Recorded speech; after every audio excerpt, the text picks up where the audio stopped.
What you listening to, son?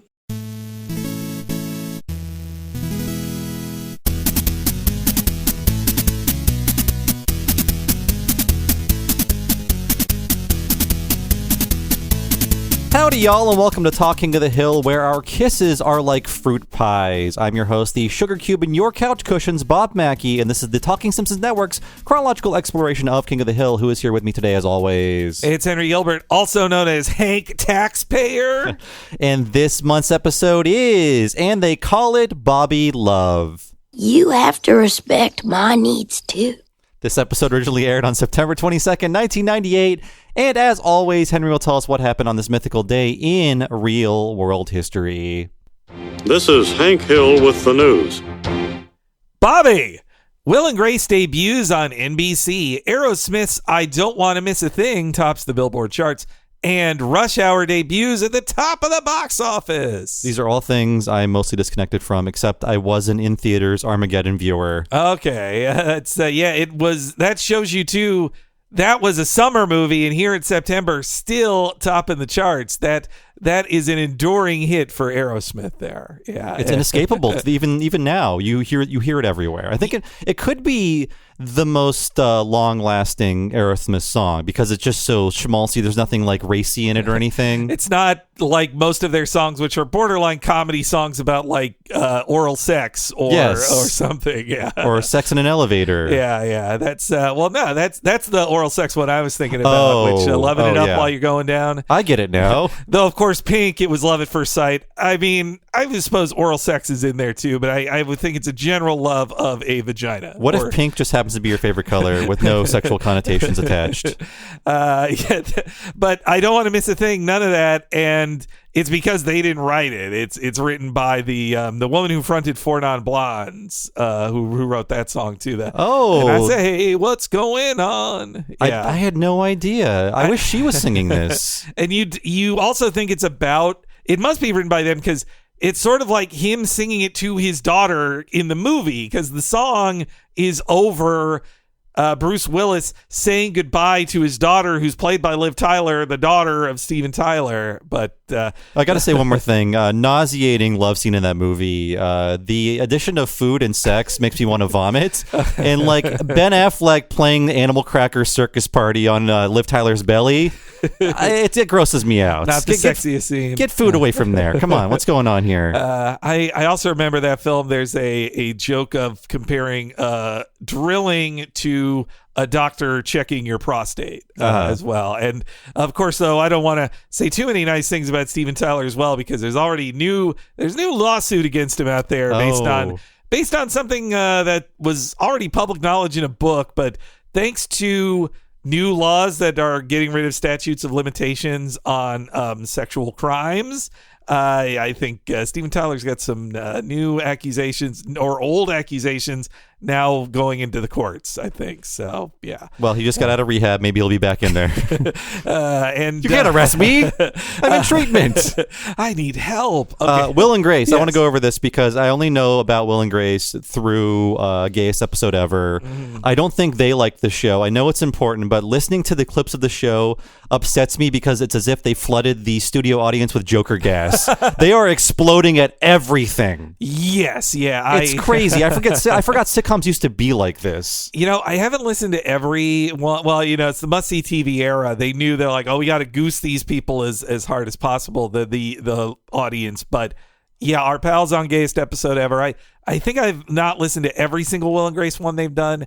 I definitely like their one about the episode of a newly coming out guy and them trying to teach gay culture to the new guy, and our friends Drew and Glenn pointing out that, like, oh, this is a very, very narrow view on what being gay is, like written by rich gays who are like, well, you have to be skinny, you have to be young, you have to definitely be white. Oh, absolutely. Like, yeah, but it was very advanced for its time, even though, yes, one of the rules with Will and Grace was Will never had a boyfriend until like late in the series. It was a very long time before a man could kiss a man on the show. And also, I mean, you had Sean Hayes on the show, who felt he had to be in the closet during it, even though he is playing a very broad gay character. Some would say cartoonishly gay. Yeah. Though, yeah, I mean, when Glenn and Drew did that episode on Gayest Episode Ever about the stereotypes, I was like, oh, yeah, this reminded me that I am not this type of gay man that Will and Grace says is the right type of gay man to be.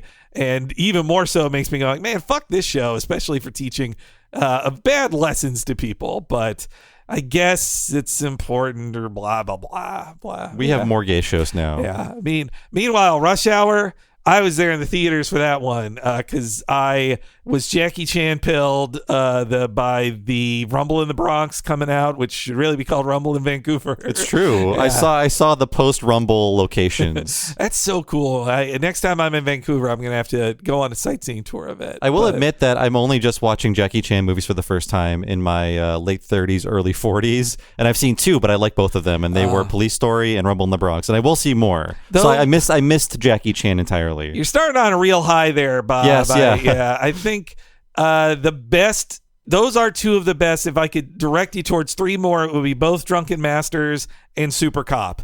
And then everything else after that is gravy, including Rush Hour, which is like, it is his arrival in America. It gave Jackie Chan more success in the U.S. than he ever had before, probably the richest he's ever been. But it's like he's starting to get old. He can't do his own stunts as much anymore.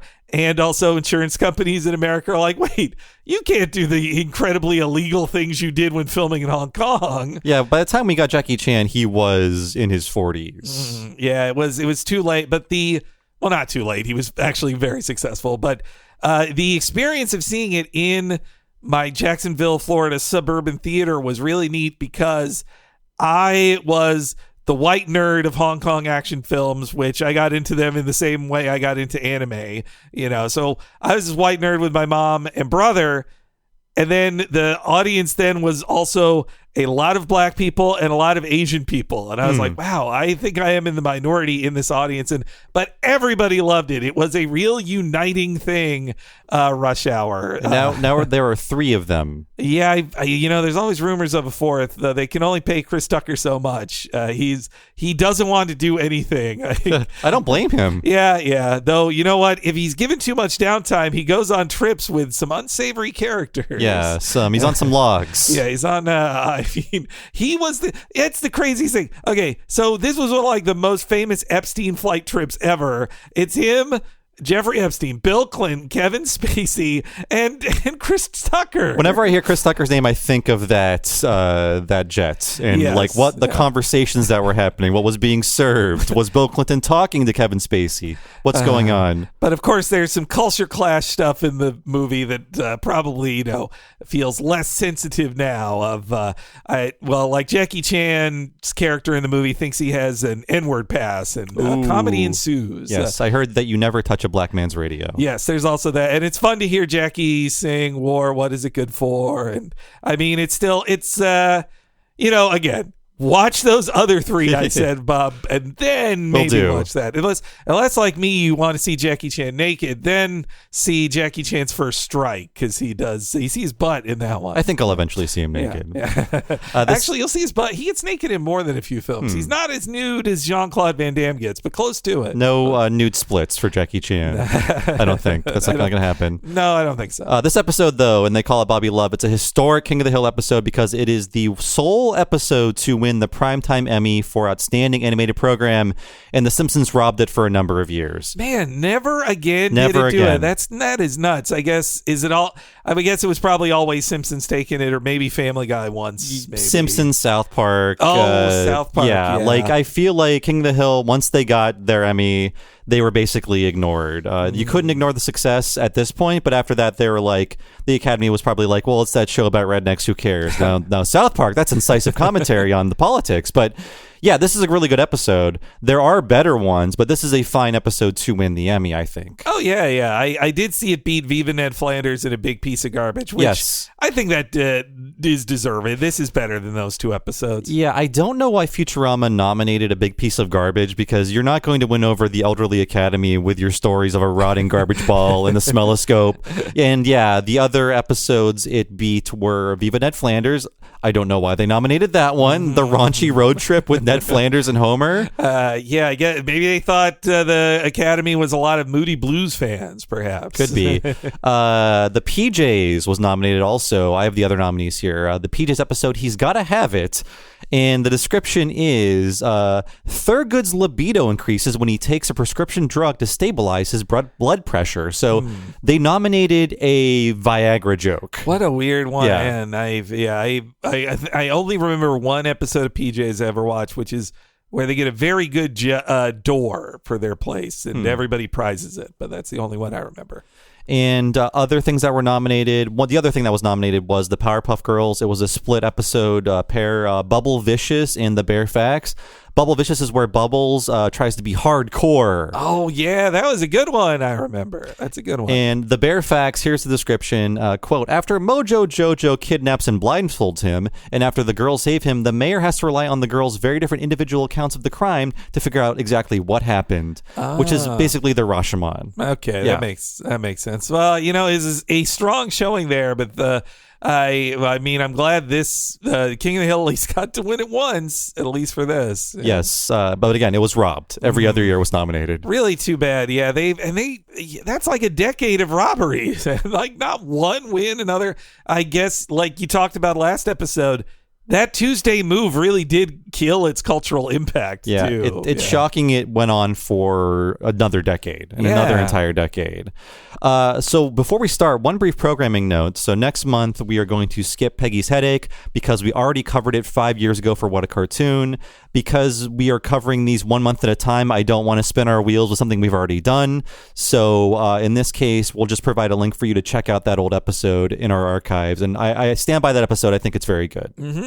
So then we're going straight to Pregnant Pause next month then. Yeah. Okay. So in case you're wondering, and I'm sure we'll get questions about it from now until the end of time, it's going to be on the What a Cartoon feed, but there will be a link to it in the Pregnant Pause episode description for you to check out. And it's on the Patreon too. You're going to have to, you got to search through the Patreon archives because like Bob said, 5 years ago, we've been doing this a while now, just even on Patreon, let alone. We really have. One thing I learned, because this is the first production episode of season 3, that this is like the first episode of a new showrunner. Like that, apparently Rich Appel took over with this episode for 3 seasons. I didn't know this until I had to double check this in the Chicago Tribune archives, because this was mentioned on in the trivia section for this episode on the official wiki page for the show. But yeah, Rich Appel took over showrunning King of the Hill, and in 1998 Greg Daniels said this: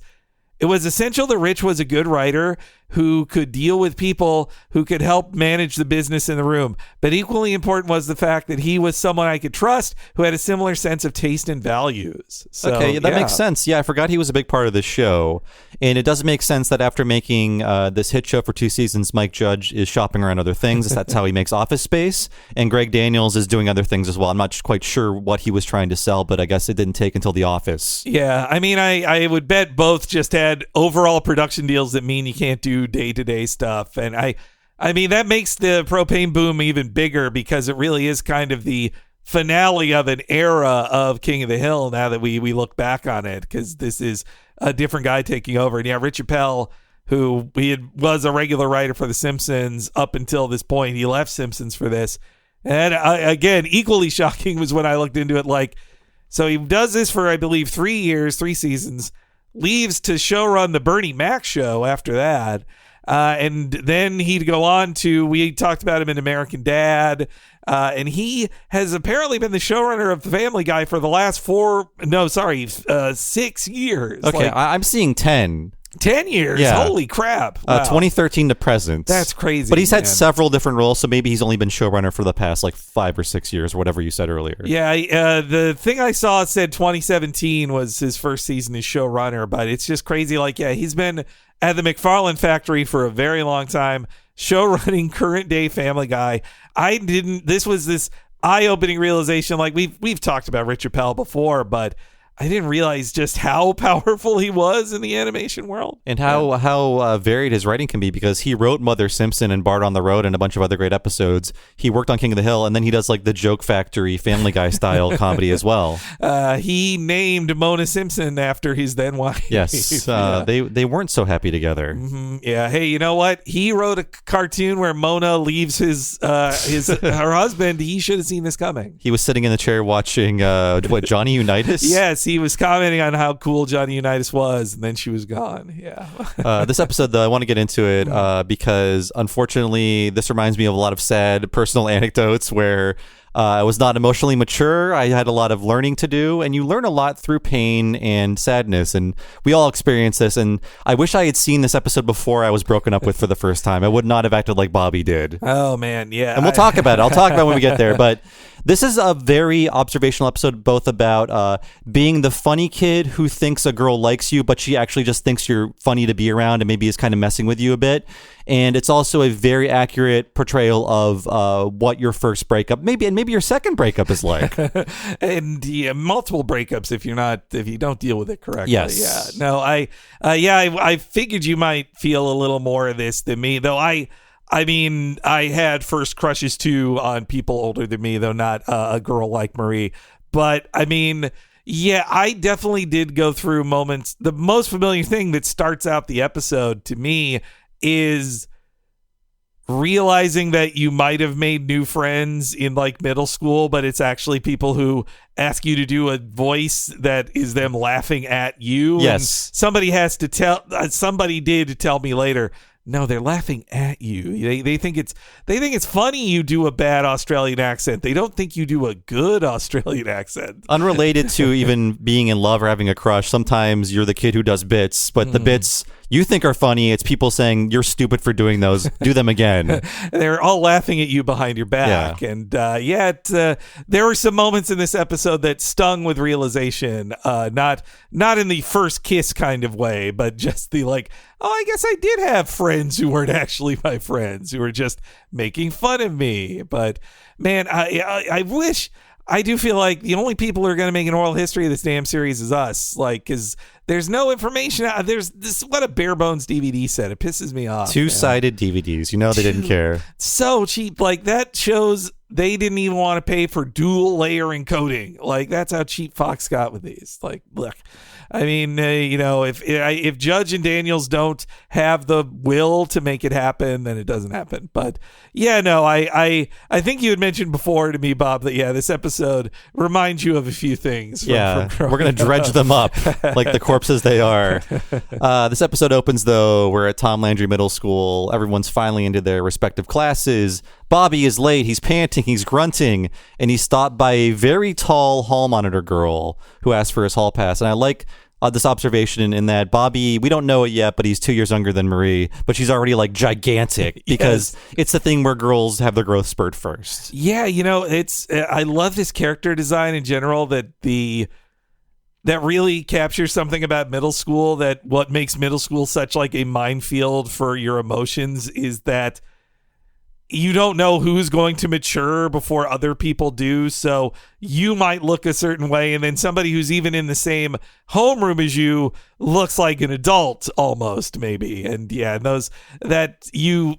remembered at the time thinking like, man, that's so cool. They look so much older than me, but especially for girls who maybe mature first, I bet it has some downsides in how people treat them. If only a woman were here. Yeah, too bad. Well, this is a very male viewpoint on this episode too. It really is. Yeah. I guess my school experience was different in that I went to a private school, like the little Lord Fauntleroy I am. Not really, just like all the other schools were bad, so I had to go to private school.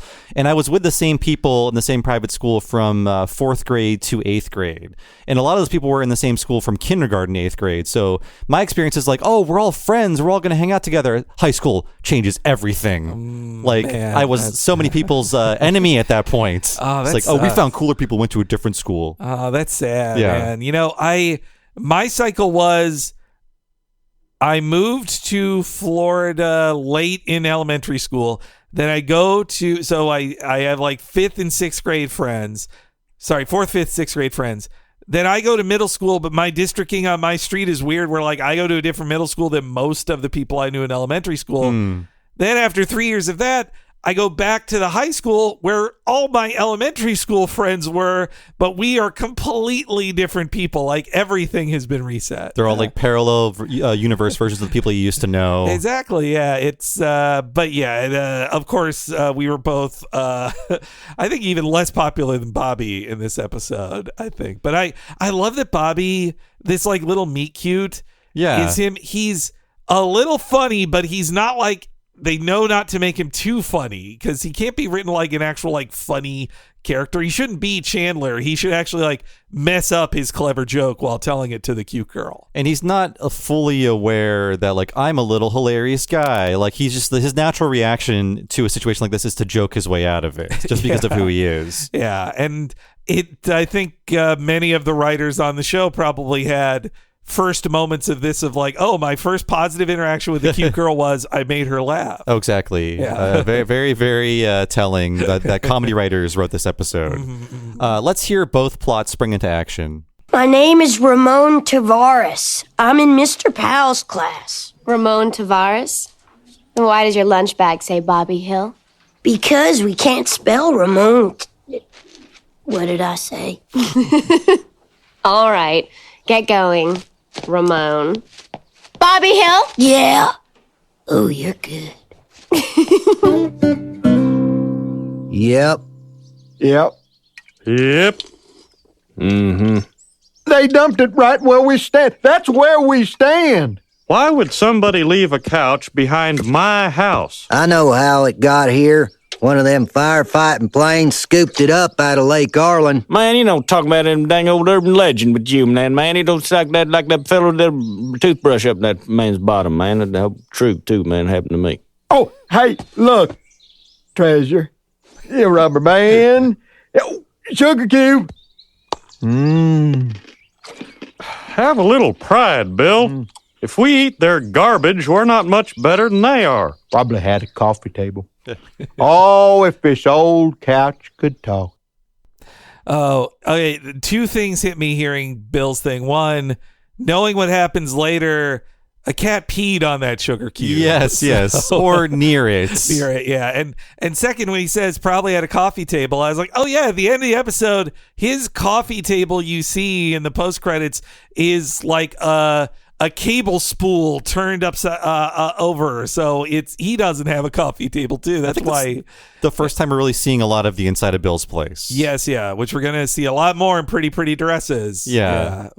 Okay, so this toothbrush in the bottom thing. So Dale mentions the urban legend of basically like to put out a fire, an airplane scoops up a scuba diver with the water it collects, and that's an urban legend. But you pointed me to this other urban legend in which a couple is robbed. They're robbed of everything except their camera and like their toothbrushes or whatever, their toiletries. So they continue living their lives. They develop the film. They see on the film the robber has put their toothbrushes up his butt. Yes, and that's disputed. Let's say disputed. Yeah, the urban legend page for it on Snopes, which thank God when I searched urban legend toothbrush butt that was my first result. I did not get any, though I didn't check images on. Oh, thank God. Yeah, but.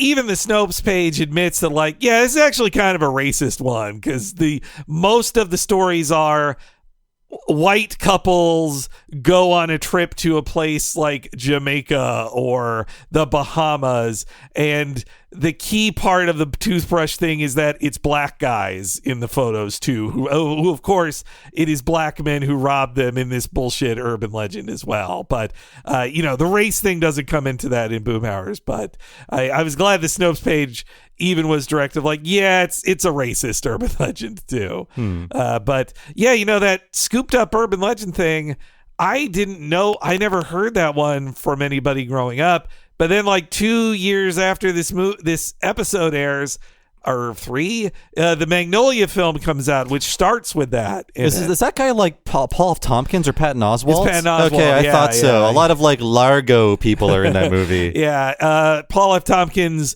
got cut out of that movie. He has listened to his album Laboring Under Delusion. He tells the whole story about it, which I'll just steal one joke from it that he says Magnolia is a script as big as the phone book that stars every person in the phone book. I haven't seen it since I was like 18. I saw it in theaters. I remember liking it. I'd never heard an Amy Mann song before, and that like blew my mind. Me I too. That soundtrack over and over again. Was Paul F. Tompkins cut from There Will Be Blood as well? He is a blurry man. He technically is in it. He's he's the first voice you hear. Man, I think he's one of the first voices you hear in the movie because it's a silent opening. The whole thing of Daniel Day-Lewis like breaking his leg and finding oil and all that, and then there's a time cut to him in a meeting, and Paul F. Tompkins is like running the meeting. Right. Yeah. And I remember him talking about a line he improv, like he just had to be arguing with people, and he says, "Gentlemen, we lose nothing by losing our heads." And he was embarrassed that he came up with that because it was pretty lame. I believe he says that Daniel Day-Lewis is the most intense person he's ever met in his life. I wouldn't want to be in a scene with him. Let's talk about the guest star, though. Yes. What is her name? Sarah Michelle Gellar. No, sorry, it's Galar. Oh, galore. As said by that guy, Adventure Brothers season 1, the garage sale episode. Yard sale episode. Everyone says Geller. Everyone says Brendan Fraser. And but that's her name. And guess what? We mentioned this in the last episode. Right now, she's in the 3rd season of Buffy the Vampire Slayer, which ends up being King of the Hill's direct competition. I think they knew that. I think that's why she's on the show right now. Cute. That's cute. I like that. Man, that's in season 3, Buffy's really going to F them up. You mentioned that last week or last month. Yes, episode, they quickly evacuate King of the Hill from Tuesday back to Sunday. But they got her at a good time because the previous year she was just in Scream 2, and I Know What You Did Last Summer, and she's only in one movie in 98, and that's Small Soldiers, where she's a voice role. I think she was very busy with Buffy because they were doing 22-hour-long episodes. Oh, yeah. I mean, that's her whole life then, isn't it? Yeah. No, I loved her in both those movies, the Know What You Did and Scream 2. I watched the shit. I could project so much of myself onto Kevin Williamson, the gay screenwriter who went from he was like if Quentin Tarantino was gay, so I could look up to a more specific guy to myself. What's he doing lately? Man, I think he is definitely still selling shows. Okay. Yeah. I just heard about Dawson's Creek recently because Michelle Williams is on her road to the Oscars. Maybe she's going to win it for The Fabelmans. And she said she learned so much from acting from the woman who played her grandmother on Dawson's Creek. And here's the crazy thing, Bob. So Michelle Williams played the love interest for Dawson on Kevin Williamson's Dawson's Creek. Kevin Williamson, a film nerd who loves Steven Spielberg, who wrote Dawson to be him who loves Steven Spielberg, to now Michelle Williams is now playing Steven Spielberg's mom in a romantic clef about Steven Spielberg's life growing up as a guy who loved movies. I'm sure that's not lost on him. No, I think I still need to see The Fabelmans. It's the one movie I didn't see over the holidays because there was like every theater playing Avatar. We had to go out of our way to like, where is The Fabelmans? Where can we find this character drama? I had to, I'll tell you all about it. I'll talk to the audience, but I had to pay for it, the full $20 on Amazon, and watch it at my mom's place with motion smoothing on, which is not the way to see that film. I wish I'd have seen it in theaters, but it was literally playing nowhere near where my mom lived. Yeah. That stinks. But yeah, she doesn't do a lot of acting these days. She was recently in the news because of the cancellation of, let's call him Joseph Whedon. That fucking ass. Joss is a cool name for cool guys. Well, no, it's not. It's pretty lame. But he made the set of Buffy the Vampire Slayer absolute hell to be on, and she did not like working with him. And there's lots of other things you can read about online. Yeah, about he him. sucks. I'm glad she is not defending him, but yeah, he seems like he thinks he'll make a comeback. I don't know. But yeah, the last thing I saw her in, she's a voice in the Masters of the Universe Revelations show that Kevin Smith did, which is the Kevin Smithiest choice he could possibly make. Like, he's like, most women in action shows that Kevin Smith writes is just Buffy, so it was nice of him to just cast Buffy. Yeah, why not? Yeah. She's available. Yeah, and her and Freddie Prinze still together, still happily married. Yes, and he's not really acting anymore. He's trying to start a pro wrestling league right now. Him not acting is for the best. Let's just say, he's a nepo baby. Yeah, as the term goes these days. I guess when your dad dies tragically, I could forgive it a little bit. Pretty much, yeah, I do too. Yeah. But outdoor couches. That's the B+. lots. I think we were selling outdoor furniture at this point, but one was just gifted to them via con, just dumped in their yard. What a great B story of like, in the alley, there's a couch. What do they do? Like, it's such a clever B story to start with for these low stakes characters. And this reminds me, like, now that I live in a true city, not the suburbs, I just see furniture, mattresses everywhere in the sidewalk, on the streets. And I remember walking somewhere, maybe to get coffee, maybe to do a recording. But this guy, he's dragging this couch down the sidewalk, and he's like, "Oh, hey man, can you help me?" And I was like, sure, because it was a small couch. I could help him pick it up. I didn't know where he was taking it. And I was lifting it up, and he's like, "Okay, just put it down over here." And it was just like in like a patch of grass. And I'm like, "What are you doing?" He's just like, "Oh, I'm leaving it here." I was like, I'm helping you dump a couch in my neighborhood. Illegal, yeah. And also the couch was wet. Ooh. Like it had been rained on or something. So I was like, "Get the fuck out of here." You can't just, you're not supposed to just leave a couch somewhere. I will admit, I did that once when I newly moved here, Bob, because this was like 16 years ago. It was, we had rented a U-Haul for the day for our big move, me and my then roommate, and she and I we were on a hunt for Craigslist free couches. We found one first, and we just took it because it was like, well, it's open, but it was just too big, smelled weird. And then when we got an offer for a second couch that same day, we just took that big couch out of the U-Haul and left it actually about 3 blocks from here, just on the corner near the high school. It found a good home, right? Yeah. And you've seen I've walked by couches where it's like, oh, it's freshly out here, and then the next day, oh, the cushions are gone, probably taken by an unhoused person who wanted soft cushions. And then you just see its slow degradation until somebody finally takes it away. Someone who respects Bob, taxpayer. Yeah. Because Hank is on the phone with someone from the city, I'm guessing, and he does your line basically. My name is Hank Taxpayer, and he wants the couch removed because people stand in the alley, and it's a very Bob Newhart style joke in which we only hear Hank's side of the conversation because we hear Hank saying, "What do? We talk." Well, that's not really your business, is it? Sports mostly, So the guy really wants to know like what they're talking about in the alley. On, man. What are you talking about? Yeah.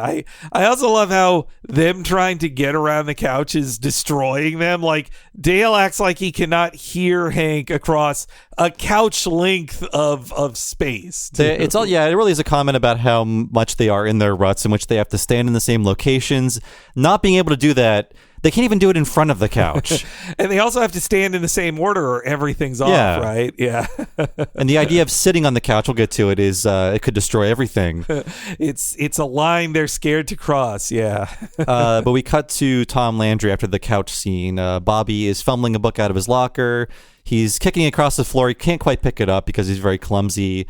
And he kicks it past 2 girls who chuckle at his misfortune, which he turns into a bit. He's like, "I'm kicking it down the hallway as a bit now." So, I love that. Yeah, that Bobby stumbles literally into this comedy bit by just being a klutz. And again, I think this says a lot about the male comedy writers writing this, that you accidentally are funny in front of girls and girls laughing. Like, you're just like, oh, time to be funny as much as I can be because girls are paying attention to me. Oh boy, they'll respect me then. Yes, yeah, by making a fool out of myself. This leads to him busting out his Arizona material. Yes, too. What are you talking about? Which will turn into a tearful refrain later in the episode. He's lucky he doesn't live in the cell phone era because he'd be canceled for that comedy then, man. Anti-Semitic. You couldn't even do King of the Hill today. Actually, you couldn't do some things at King of the Hill today. Yes, but let's not do those articles anymore. No. Let's not say you couldn't do The Office today. Yeah, I just Mindy Kaling, it's fine. It's fine. You got your Scooby-Doo show. Yeah, we'll see if I feel like I got to at least watch first episode of that. At least I think she's buying it, so I feel like I have to. I stan a bi or lesbian Velma. I want that, but now I guess from what I read, everybody's buying playing it. Maybe I don't know. That's how it is today, isn't it, folks? Just watch Riverdale, right? Yeah. I'm sure that's the better option for your edgy reboots. I want Jughead to be asexual and he kisses girls in it. I'm not down for that. He should be kissing burgers. Yes. Yeah. Bobby retreats to Connie, who seems annoyed by all of this, and she's like, "What's so funny about that?" And Bobby remarks, "It's adult humor, Connie. I don't even get some of it." That's good. Then he calls pulling up his pants high and talking in a Jewish voice as adult comedy. It's he just knows it's a funny voice and is not quite sure where it comes from. So yeah, we get to the scene you were mentioning earlier, Henry, where the guys are trying to like assemble in front of the couch. Dale has to go on the far other side, which is 6 feet away. He pretends to not hear Hank. Me and you just had a conversation a couch length apart. Yeah. And it's very easy to hear each other. That was like COVID for everybody. Yeah. One couch length. They're just doing personal spacing here. Yeah. And they all like gradually succumb to the couch where Bill sits first, being the laziest. Right. And he's just like tickles, like, "I'm drinking beer. I'm sitting on the couch and I'm outside." So just like imagine you can still drink beer outside, but you're sitting in on a couch. In the previous episode, he was the guy to pull up a trash can to sit on. So I think Bill has long dreamed of sitting I would guess for Bill, standing in the alley is more physical exertion than he'd like to do. It's too much for this working man. He's on his feet all day cutting hair. Dale succumbs to the couch. He just says, "I'm going to take a 5-minute break." And he sits down.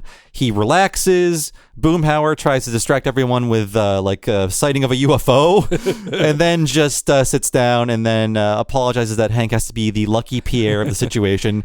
Referenced in 3 Days of the Condo, Lucky Pierre is the man in the middle of a threesome. Yeah, it's a dirty joke, man. Yeah, they really like getting that dirty joke on the air. I'm shocked you're right. I'm shocked they did it twice, which yes, you're lucky, Pierre, because I guess because French guys are gay and they would love being in the middle of an A-frame, let's say.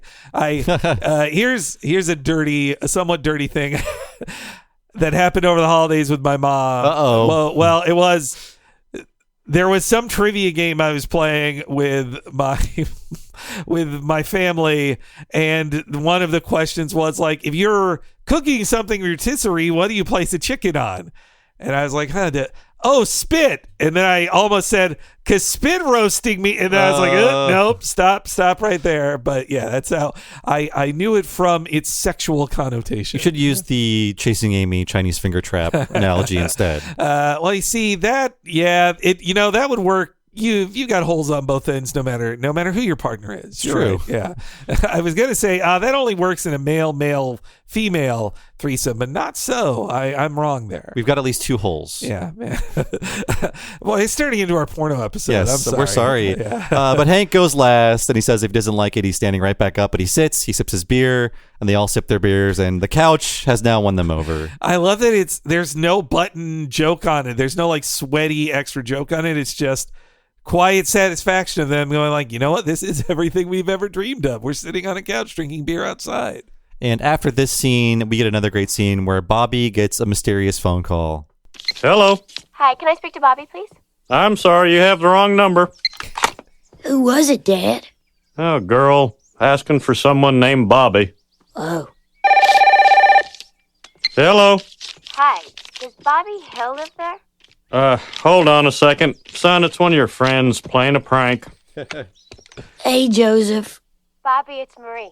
Oh, hey. A bunch of us are gonna hang out at the mall. Wanna come? Well, I did have a prior engagement, but I can always tape it.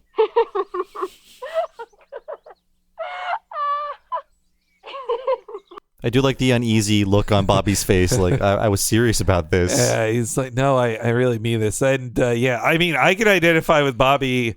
Back then, I would have canceled things for but this TV show is going to air, and it's not like I can watch it again unless I videotape it. That's my only access to it. I think the first time I canceled plans to play a video game was when I rented Chrono Trigger. Oh. But that's a good game to cancel your plans for. Oh, yeah. Take everything off the calendar. The connections you would have made with whatever friend you could have hung out with, not the same. Not equal to the friendships you would have made with Frog, Robo, and the rest. Exactly. Yeah. They're my real friends. I love it. Happens like 8 times in the episode, but it's funny every time. Hank simply cannot believe a girl would like Bobby. He just can't grasp it. It makes no sense to him. He's got a very quietly low opinion of his son. Yeah. And then later he asks, like, she's not on a cereal box or something, is she? Like Carrie Strug. Exactly. Oh, you're right. That's why he says that, man. Just even when she directly asks for Bobby, he's like, well, no, a girl would not be calling for Bobby. That simply doesn't happen. I also like that when he says one of your friends is playing a prank and Bobby just goes like, hey, Joseph, the only friend he has. Yeah. I mean, I guess I was more quiet about my interest around girls because if they knew about my like weird isolated summers where just like watch my Simpsons tapes, read some old Mad magazines, maybe get like an icy somewhere, who knows? The day is my oyster, just like, but I won't talk to any human beings, of course. They would probably laugh at that. You know, this is bringing back a memory of a girl in class giving me one of these moments of when this would be 1999 when the Pokemon movie is coming out in theaters, and of course we are sophomores in high school at this point, and a girl asked me, like, the most popular girl in the class turns and says like, hey Max, you know about Pokemon, right? What's this movie coming out? And then I say everything I know about the movie, and halfway through I'm like, oh, wait, I really shouldn't have said this much. Now, if everybody didn't already have a low opinion of me in this class, I'm now much lower now. It's hard to believe, but there was a period in which it was not cool to play video games. I remember being like the gamer of my entire like graduating class. Wow. I didn't know anyone else, so everyone would come to me with video game questions, and they would make fun of me. I remember sitting in class one time, and some kid was like, hey, Bob, in Final Fantasy, how do you get the magic sword? And everyone laughed. I'm just like, well, you don't know what you're talking about. Well, obviously, it's not a magic sword. The Buster Sword can be, I mean, you can put magic inside of it. Yes, sure. we're talking about materia. It's another story. Yeah. Now that guy's probably in jail, and look at me now. These are our jobs. Yeah, thinking back to my childhood, a podcaster was the only destination for our lives. Yeah. I had to learn about TV shows so I could tell everyone about them later in life. There's a fun montage. It's kind of joke free. It's just like kind of cute, but it's a montage of all the guys working on the couch very meticulously, working on it like it's a car, basically, just showing how like they're part of the couch cult at this point. They have to turn everything into a craftsman's project. I think my favorite is them working under it like it's a car, and it's up on struts, and Dale, of course, can only offer Boomhauer a drink. He is very useless otherwise, as we saw in the NASCAR episode too. Oh, that's right. So let's cut to Bobby's outing at the mall. I don't eat anything with a head on it. Well, I'm a vegetarian, Bobby. I don't eat meat. My dad says if God didn't want us to eat meat, he wouldn't have invented steak sauce. Your dad says that? Once. Bobby, did you know that the average person consumes 500 chickens? That's enough chickens to feed a whole starving village. But they shouldn't eat them. Because that's bad. I'll have the chopped salad, please. And I'll have the BLT, please. That has bacon, Bobby. Bacon doesn't have a head on it. Could you make that an LT, please? Tonight was fun, Bobby. My friends think you're a riot. I really was choking at the food court, but don't tell them that. Hey, there's a couch in the alley. Sit down. You want a kiss? Well, I'll try anything once. I didn't think I'd like fruit pies, but then I tried one, and if your kiss is anything like a fruit pie, I'm sure I... All right. See you around.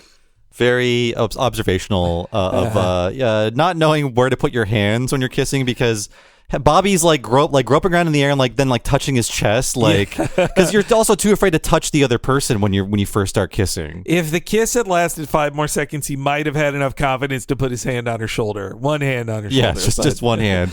I like that this is not making fun of vegetarians. I mean, it kind of is, but it also is showing that Bobby's imagination is so limited, he cannot imagine a single meal without a meat item in it. And a lot of Americans are the same way. Like, when I became a vegetarian, people were acting like I was being ripped off by buying food without, chicken or beef in it. It's just like, you're paying almost as much as me, but I'm getting meat.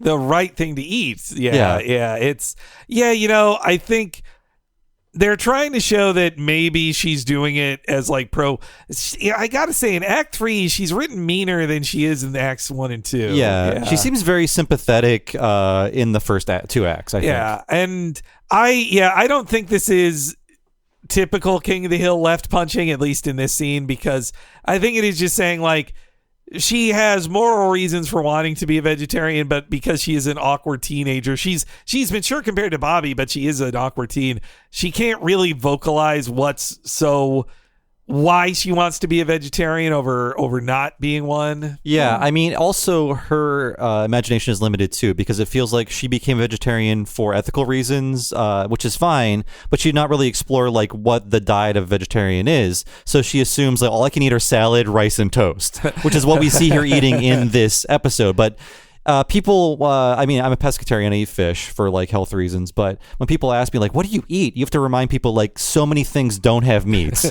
Wait a minute, you eat pepperoni pizza? No, you take the pepperoni off, you can eat pizza.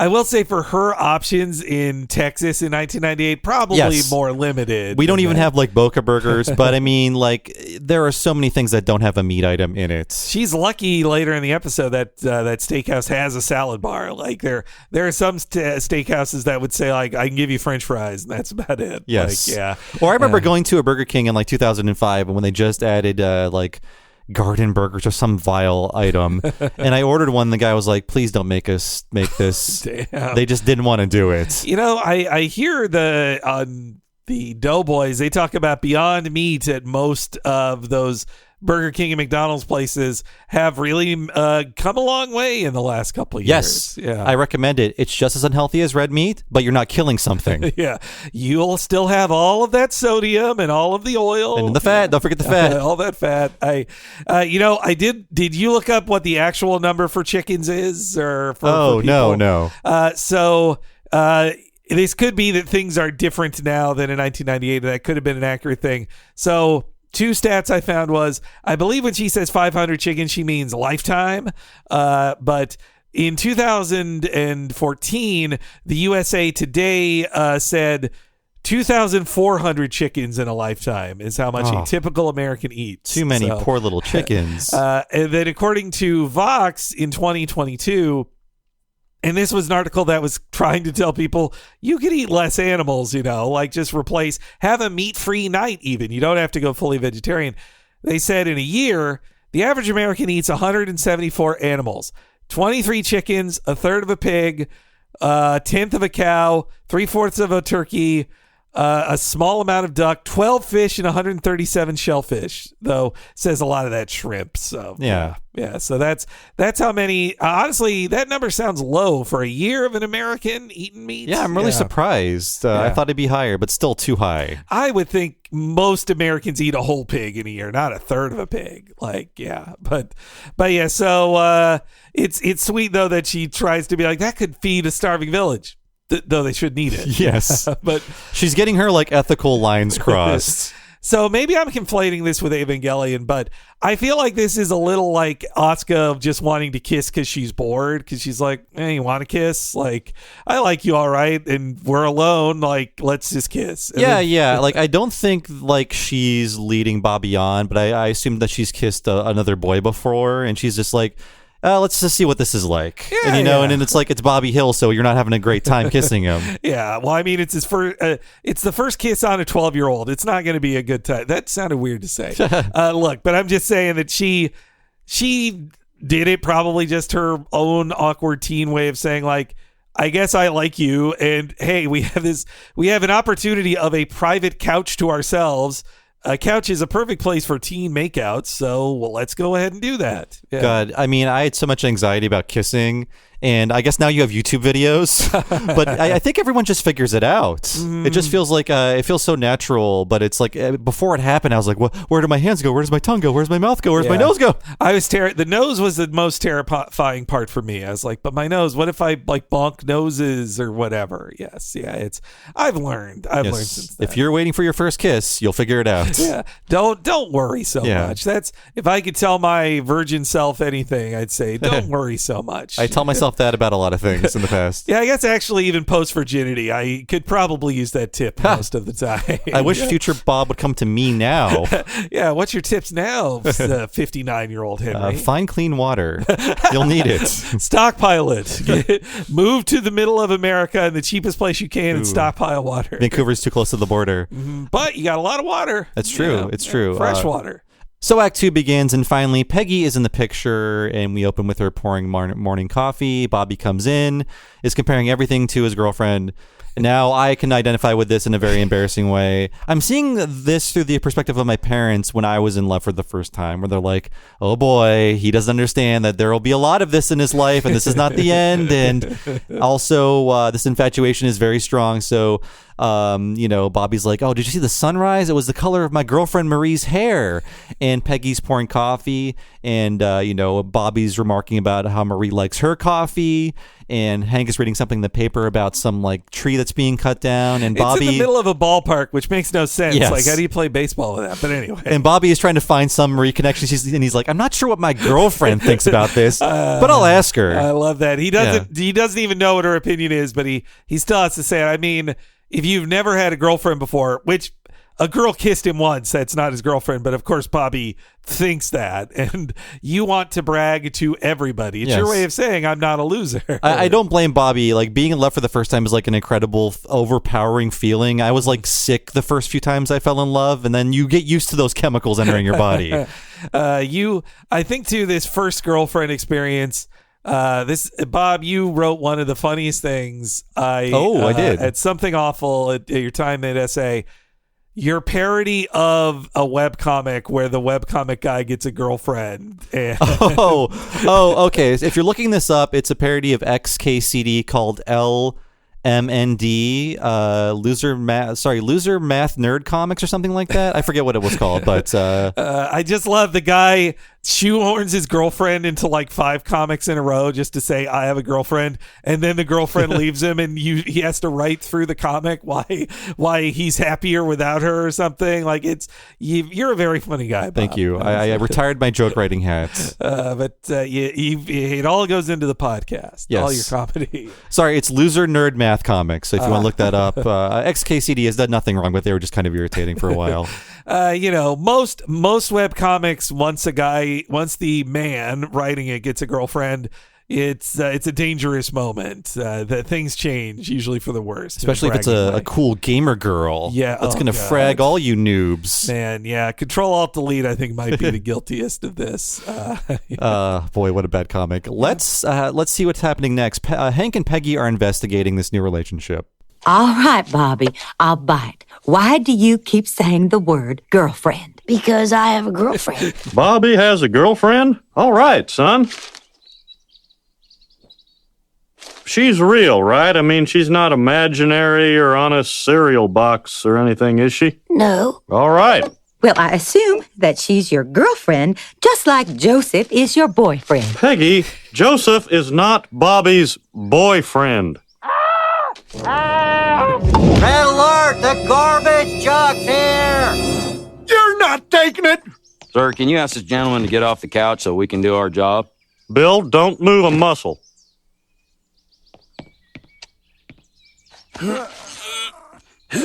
Good work, Bill.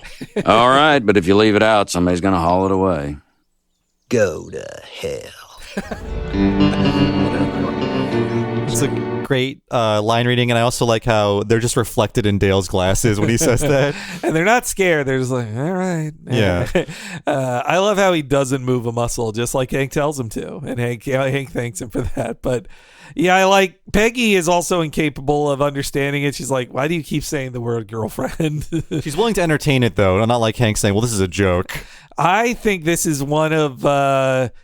you talk about it a ton when we first did Peggy's Headache, but this episode 2 is a big level up for Peggy. Like, season 3 Peggy is when she becomes the perfect character.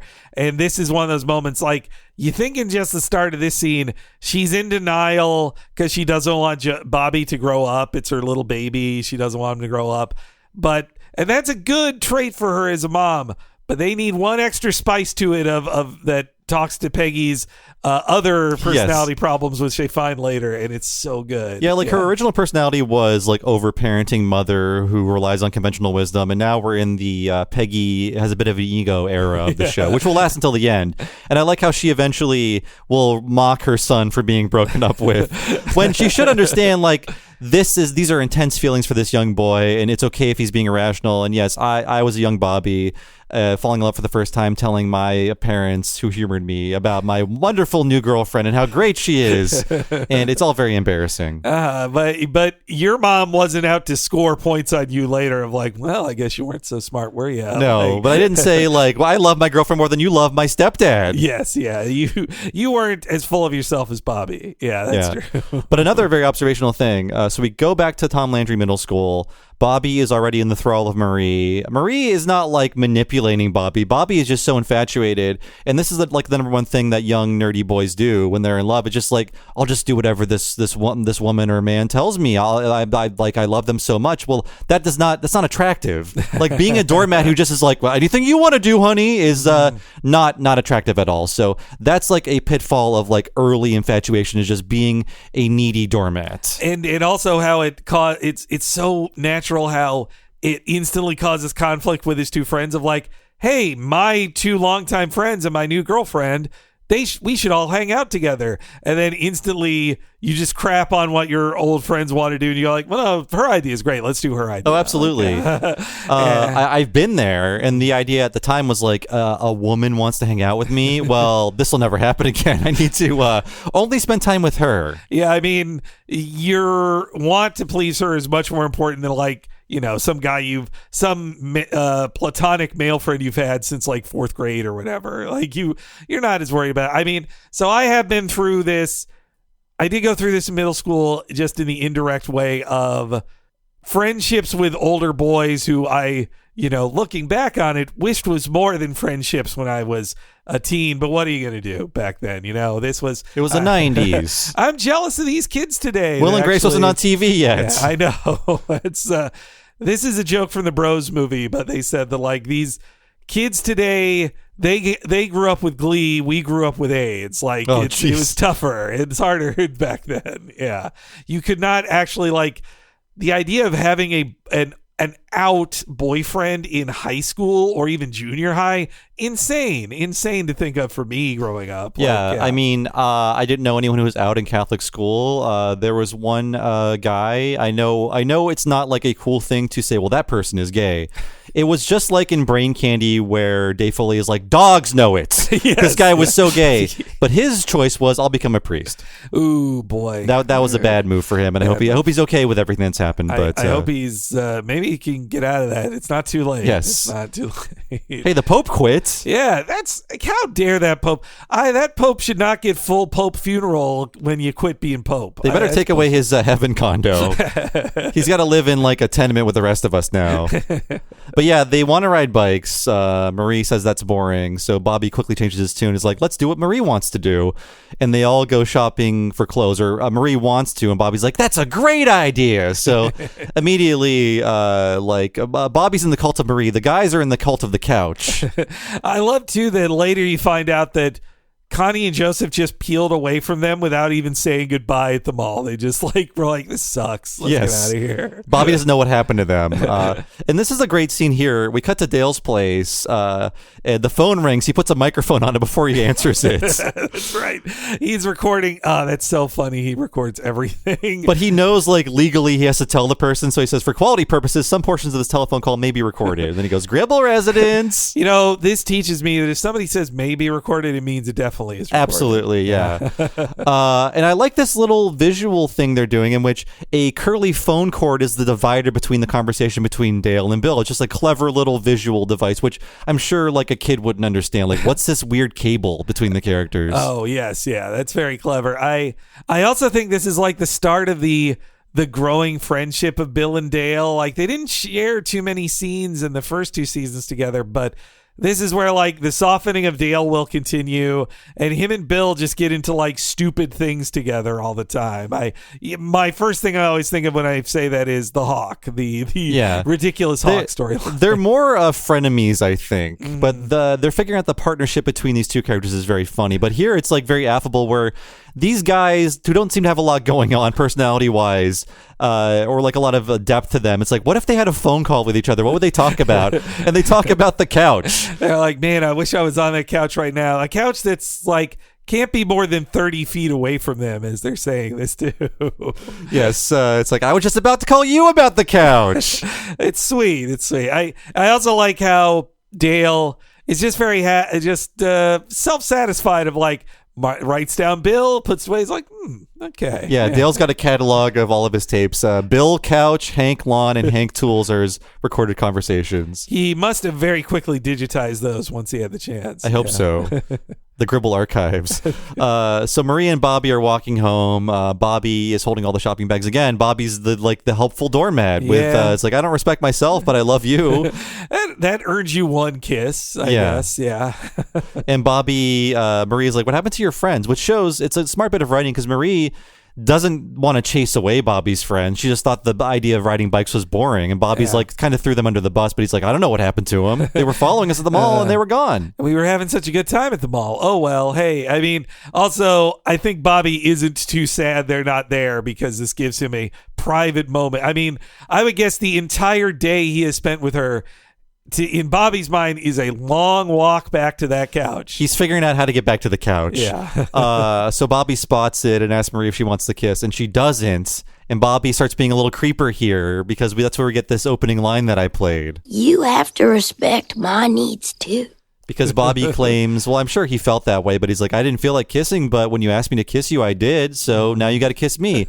That's not how a relationship works. No. I mean, this feels like a joke when he says like, you have to respect my needs. It sounds like he's already bringing them to the level of like, say, people in a long-term committed relationship are just like, well, you know what, I didn't want to do X in the bedroom and you did, and I gave it a shot, so how about you do Y for me now? This kind of like trading thing almost. And the respect my needs thing feels like Bobby's just quoting something he heard on TV. I did he heard it on Oprah or something. Yeah. That's his like life experiences watching TV.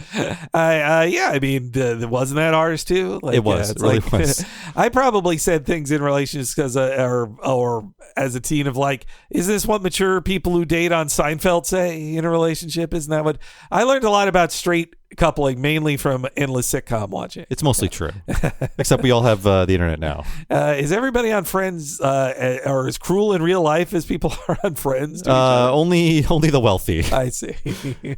So we get to them kissing. Bobby is still doesn't know where to put his hands. Marie clearly is done with messing with Bobby, or not. I don't want to villainize Marie. Marie is done with this expression of her affection for Bobby, and she's like looking at her watch while Bobby is kissing her. I love that it's underside. That's how I wear my Fitbit too, the underside look. But yeah, that I could see it. If I have to guess what Marie is thinking, I think she's like, well, I felt like kissing this boy once. Sure, I'll kiss him again.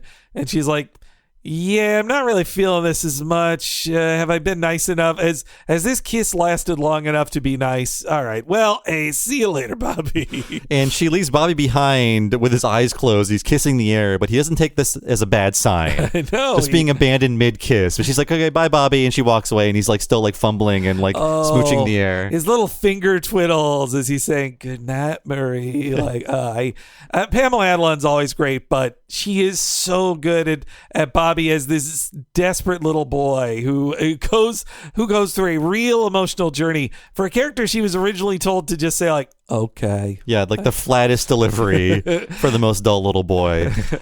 Meanwhile, though, after this scene, Marie is changing Bobby. Can I have some rice and plain toast, please? My girlfriend Marie's a vegetarian, and she says... there it is. I knew this was too good to be true. So, she's a vegetarian. She still likes lots of things I like kissing, for instance. Oh, my word. Hank, talk to the boy. Bobby, Vegetarians can't be trusted. Just last week, we caught one of them siphoning gas out of a company truck. I was talking about the kissing. He's too young. You would think that, but I am such a good kisser, Mom. Marie says so. You should have seen it. She bent my head back. She tucked her hand. Bobby, you are only 12.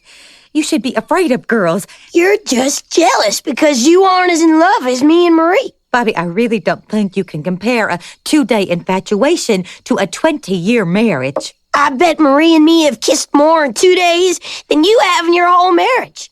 You know, I don't think I've ever seen you guys kiss. Your father has kissed me. Peggy! I'm not afraid to show my love. You are. Your father and I have done things you can't even imagine. Peggy, please. I forgot about that line when I was pulling clips. That's an outrageous line from Peggy. But no, you're right. It is playing the two sides of Peggy, the overparenting, protective mother, and also the very prideful and egotistical Peggy, where she's willing to almost like tell Bobby the ways her and Hank have had sex to one-up him. She's like, well, yeah, she's almost going to list to her son the sexual acts she's done with Hank. But that a more mature, grounded person would have said, like, I'm not in competition with my son to prove that I have a better relationship. But Peggy instantly is like, how dare you challenge me? My love affair. God, they give her so many good lines in this. And I want to praise the camera move because as Hank is telling the story about the vegetarian thief, the camera is like pushing it on him. And then when Peggy interrupts, it snaps back. That's really good. It's a really funny camera move. And Peggy is asking him to have a sex talk with Bobby when he's just like, no, I got it. Vegetarians are horrible, and you should never become one. I do love Hank's like, there you go. Like he knew it was too good to be true. It had to be a bad girlfriend who's going to try to change him with his evil ideas. Like a twig girl, perhaps. Yes, yeah. I'm very in touch right now with the Hank world because I watched several episodes of. I do it every Christmas break. I see a lot of Taylor Sheridan television. You poor man. It's stepdad. Stepdad theater. It's stepdad theater. There's worse things to watch. It's fine. And hey, I know why it's so popular. And there's Harrison Ford literally has a speech in an episode about why it's awesome to own more things. And it's like, well, yeah, you fought for it. It's yours. Is he in Tulsa? 1923. Okay. How'd they get him? And is he just sitting? He does a lot of sitting, though he does ride a horse. Like he actually, I'm just saying a tweet I said now, but 1923 is a show that stars Harrison Ford and Helen fucking Mirren. And then everybody else in it is like a person you never heard of, almost all white, including like dudes like named Sledge Barkley or Brant whatever. Clutcher. Yeah, I've never heard of these fucking guys before. And then like a half dozen blonde girls who are like the perfect trad wife. And there's such a sneaky thing they do in the first episode where there is a jealous Irish guy who's just like, you can't own the whole mountain. I want the grass for me. He's like, you're just jealous of it. That's why you want to have my stuff. And it is so about how socialism's evil. Boy, no wonder it's so popular. It really is. But it's also like full of good acting and stuff. But obviously, I think some people watch it because they're like, I'm just like this cool guy that every girl wants to fuck, and he's like the best dude, and even though he's in his 70s, he can still outshoot any younger guy. Like he's such a badass. Like, yeah, that's the same with that Tulsa King show, which I haven't watched that, but my stepdad and mom really love it too. I got to hear all about it from our Chapo pals. They can start a podcast. Yeah. My mom and stepdad. Yeah. I should send him I got an extra microphone. I could send it. We get 10% of the profits. It has to be hosted on TalKing Simpsons. Yes. Yeah. Now people will be demanding it. We get a sweet scene here because we cut to Luann and Connie. They're in Connie's room. Luann is flattered, but also way in over her head that Connie asked her to help her with her algebra homework. Oh, she's so lost. It's so great. And they've kept the continuity. Her hair, no one would have blamed them if they'd have given her normal length hair again. Or just said, like, she'll wear the wig until her hair grows back. But they kept it short. I love that. And Connie admits that's not why you're here, and she goes, "Oh, thank God." She tosses the book away. Like, that's so good. It's what up next is like a very good joke about like just the smallness of Connie's world, because she's like, well, as you know, Bobby has a girlfriend. And a fun joke about Luann being dense. Bobby has a girlfriend, and I know it. It's so funny. Yeah. Yeah, I also like it. It's like Connie trying to sound like a smart character in a book who makes pronouncements like, as you know, Bobby has a girlfriend, but it's far too smart for Luann. It just leaves her lost. Yeah.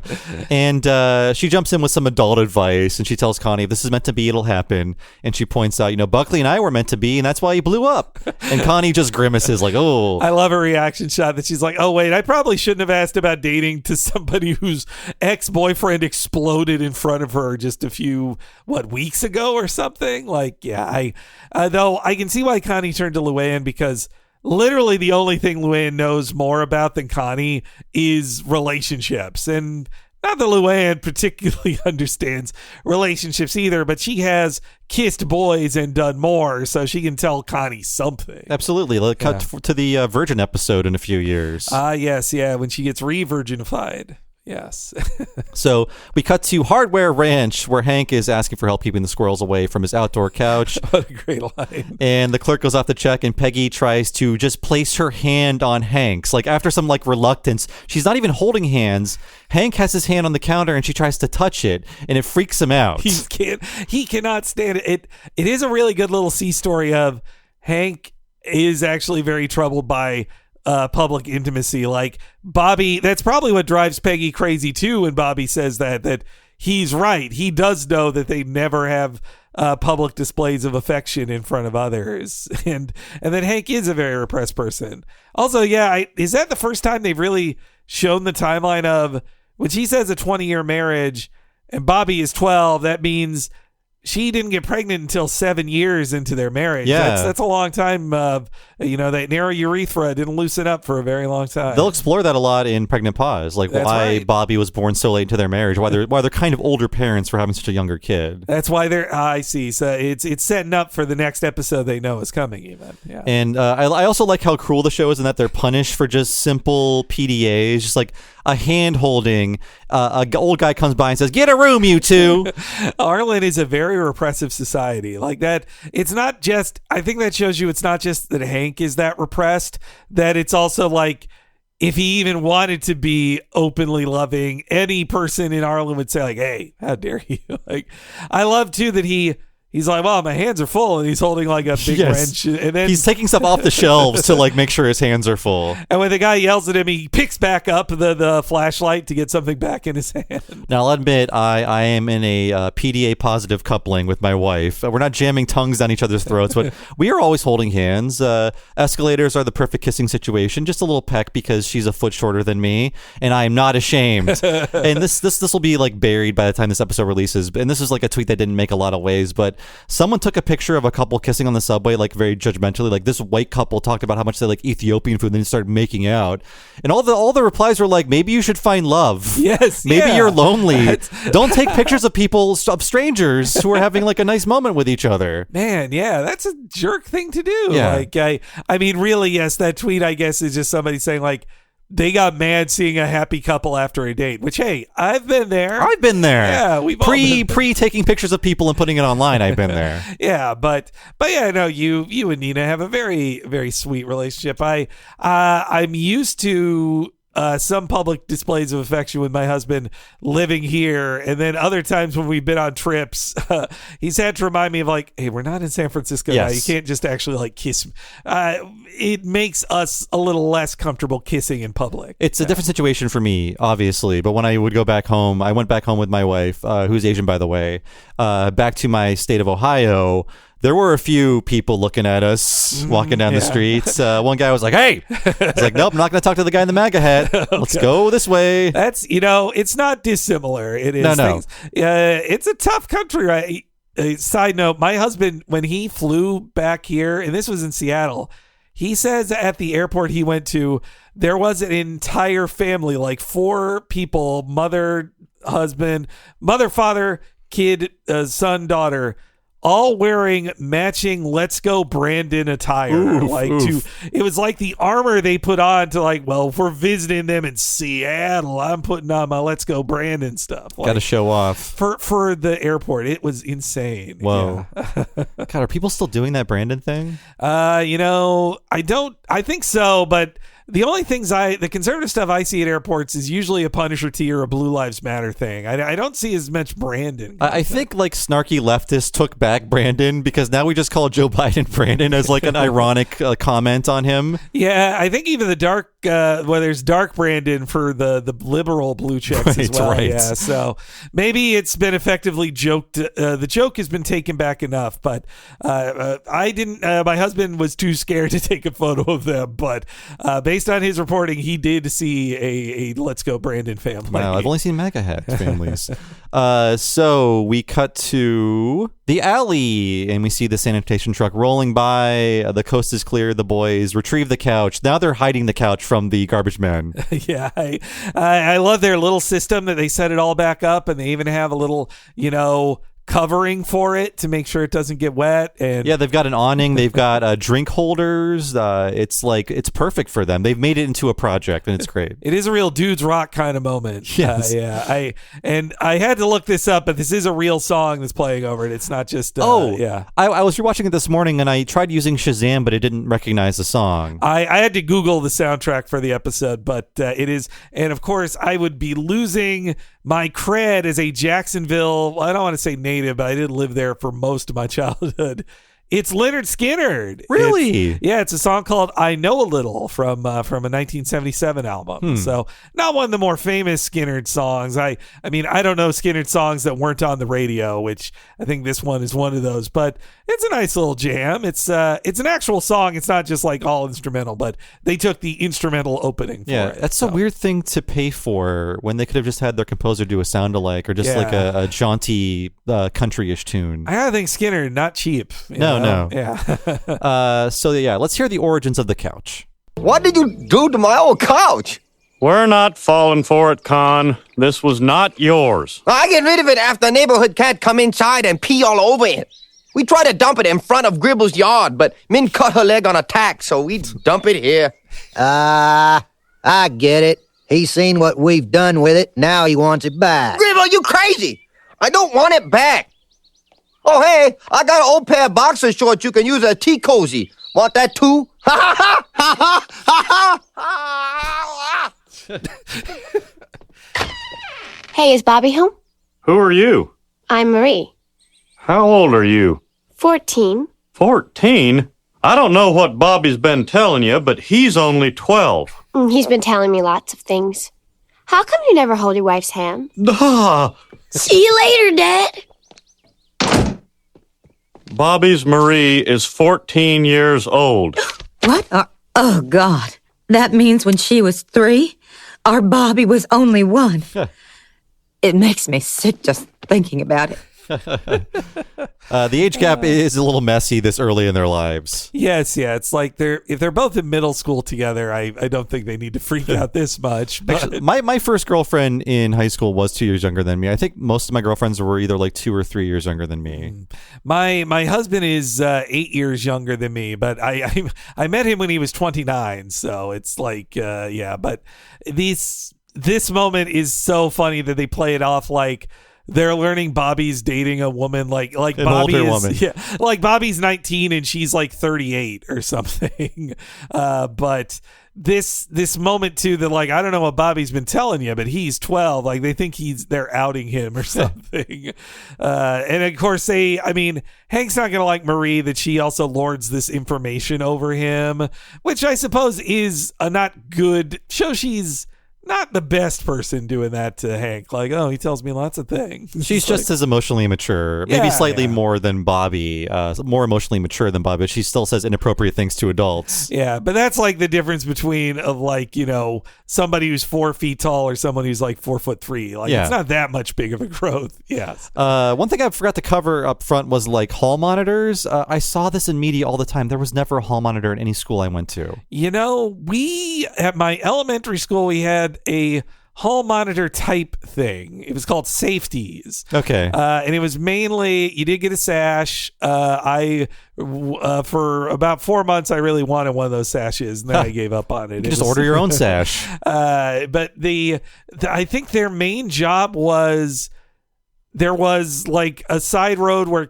parents picked up their kids, and your job is the safety. You were called to safety because you made sure kids didn't like run in front of a car or get run over there. Like, so, but they didn't. And I think they would walk. We also didn't have a lot of indoor at this Jacksonville one. It was mostly outside around portables, we called It's them. like the school in Halloween. It's actually a lot like that. Yeah. So it wasn't so much a hall monitoring thing, but safeties were basically that. They did wear a sash type deal like Marie does in the start of the episode. There were never hall passes or people patrolling the halls. I knew like in my private schooling, they had quote unquote room moms, which are like unpaid labor.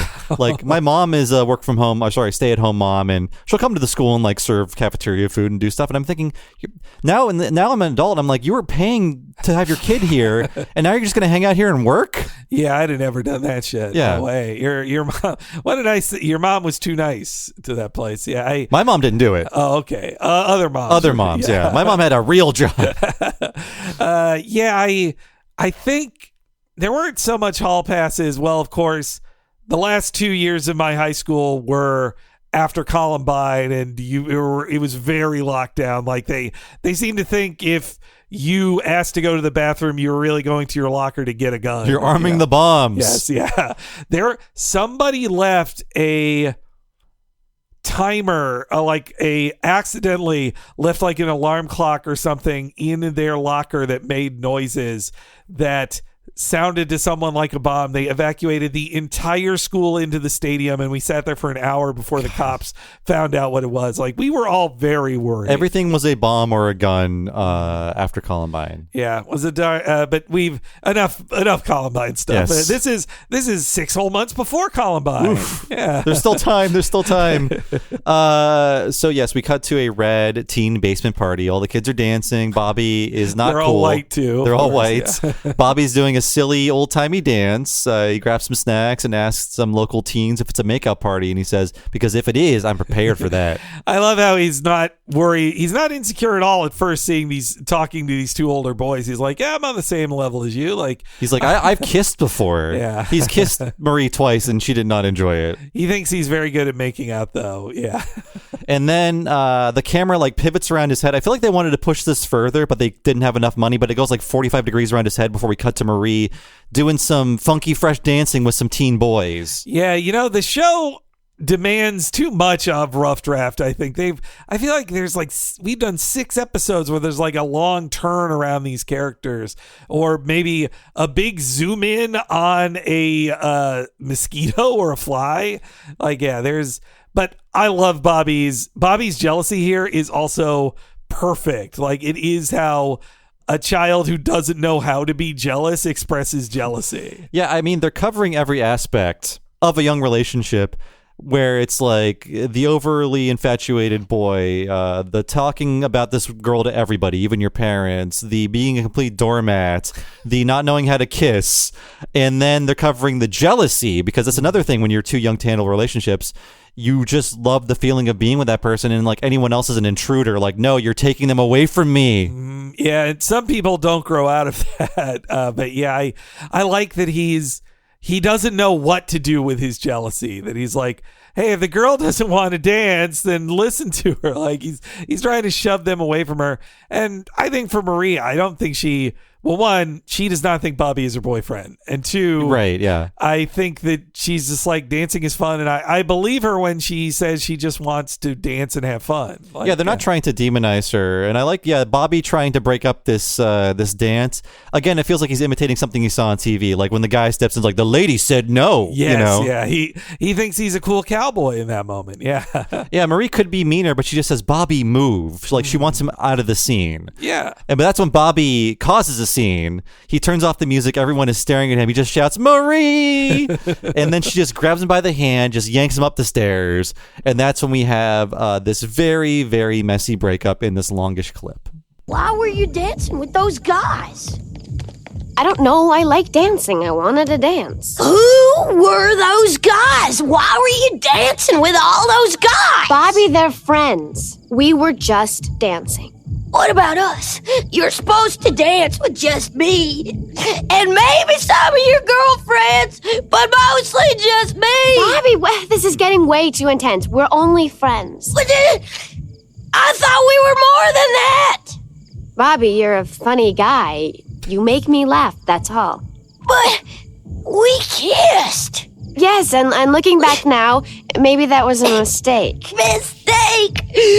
That was the single most important thing in my life. Look, Bobby, I don't think we should hang out together anymore. Just tell me why you were dancing with all those guys. Goodbye, Bobby.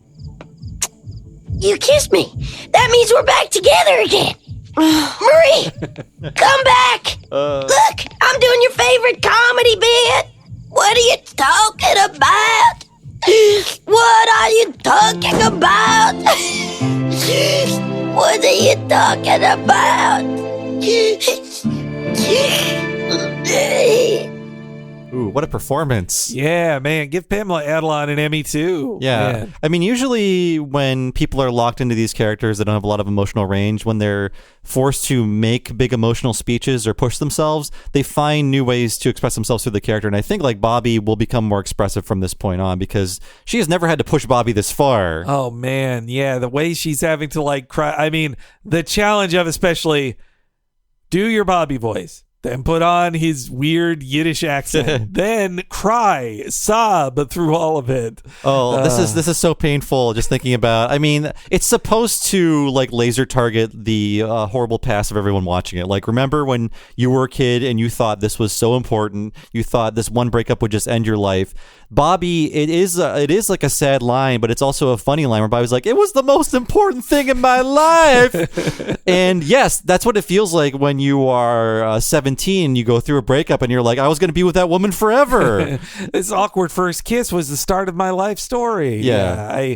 This is one of those dangerous things I worry about with all of the young adult fiction people grow up loving now, is that this belief that you like, well, yeah, the characters in the show who start dating in like middle school, they're together forever, of course, you know, like, but that's a TV show or a book series or whatever. You in real life, not as many people stay forever with the first person they kiss, you know? Yes, maybe in the past. Maybe. Yeah. I mean, it probably would have helped kids mature a lot more if, like, I don't know, Harry Potter like broke up with that girl and then maybe later in life they reconnect. Like, yeah. I mean, it's hack to talk about Twilight, and a lot of people are mad at it for the wrong reasons, but it is just like, what if you got pregnant in high school and it was awesome? Yeah. Well, I mean, it brings in a whole lot of Mormon baggage. Yes. Yes, yeah. And your baby grows up instantly, so you have to raise it. Yeah, and she already has a boyfriend who is imprinted.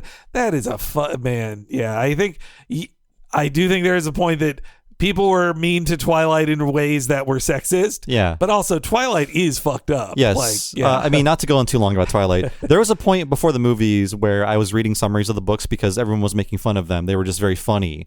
And I had to tell people that the imprinting thing with Jacob and the baby was real. Yes. Like, this actually happens in this book. I did not believe it Yeah. until then. Yeah, I think, at least the 50 Shades of Grey lady, she took her Twilight fanfic and turned it into at least like something exciting about like actual sex. Though still, from what I know about the overarching story of the 50 Shades of Grey, eventually they also turn into a traditional trad relationship as well, instead of having fun kinky sex. The book's for your mom, Yes. and it can only go so far. It's about how you'll have some kinky sex at first with a hot enough rich man, but eventually you need to convince him to just have missionary sex and raise a child. Invest in property. Yes. I don't know what happens in those books. I only know through comedy bits mocking those films.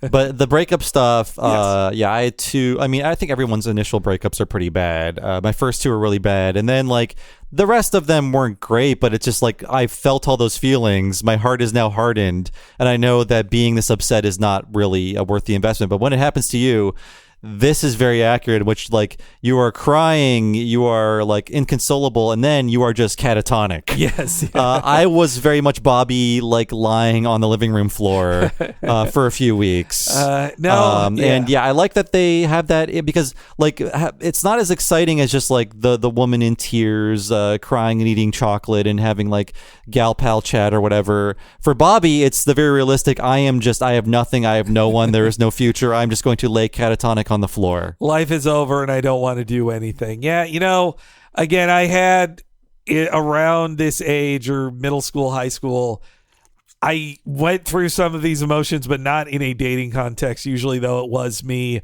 not unlike Bobby, but in a gay way, putting a lot more emotions on a male friendship than it actually was. Of just like, I would befriend straight guys who I'd be like, yeah, we're really close, me and you, right? And like, not that I would make a move or something with them, but just I was more emotionally invested in a friendship than they were in what they thought was just a friendship. Yes. I see now. I was definitely more emotionally interested in the women that broke up with me.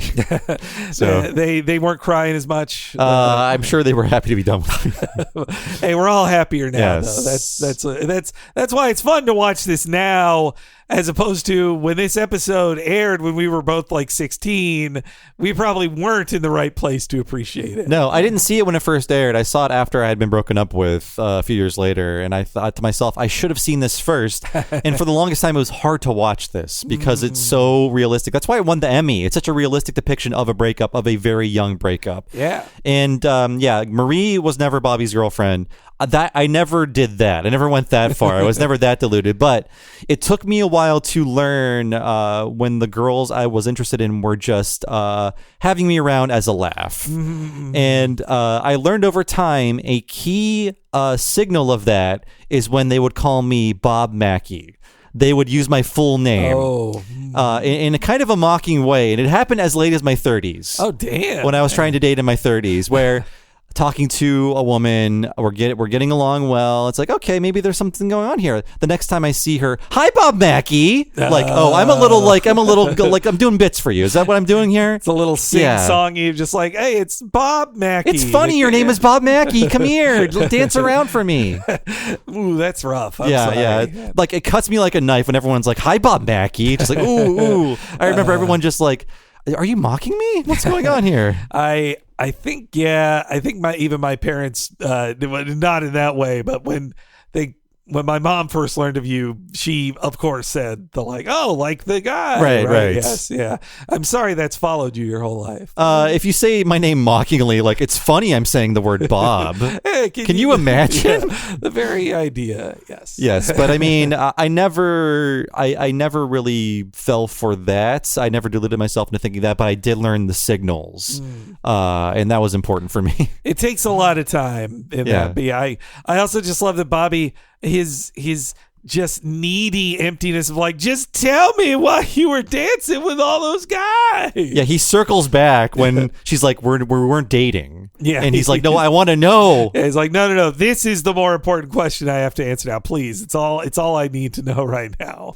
So we open with Act 3. Hank and Peggy are sitting on the couch. Hank awkwardly has his arm around her. They're trying like indoor PDAs. And when he hears the door open, he pulls his arm away. I like too that Peggy has to like fix her glasses because he does it so quickly it messes up her glasses. It's like they're buttoning their shirts or something, but it was so chaste. Yes. And Hank assumes, forgetting Bobby has a girlfriend, it's like, someone push you off your bike, son? That's so good. He does not believe it. Part of his brain cannot accept it. Yeah. And we think Peggy is going to comfort Bobby, but instead she rubs in and she's like, well, I guess your love wasn't as strong as your father's and mine. Now, was it?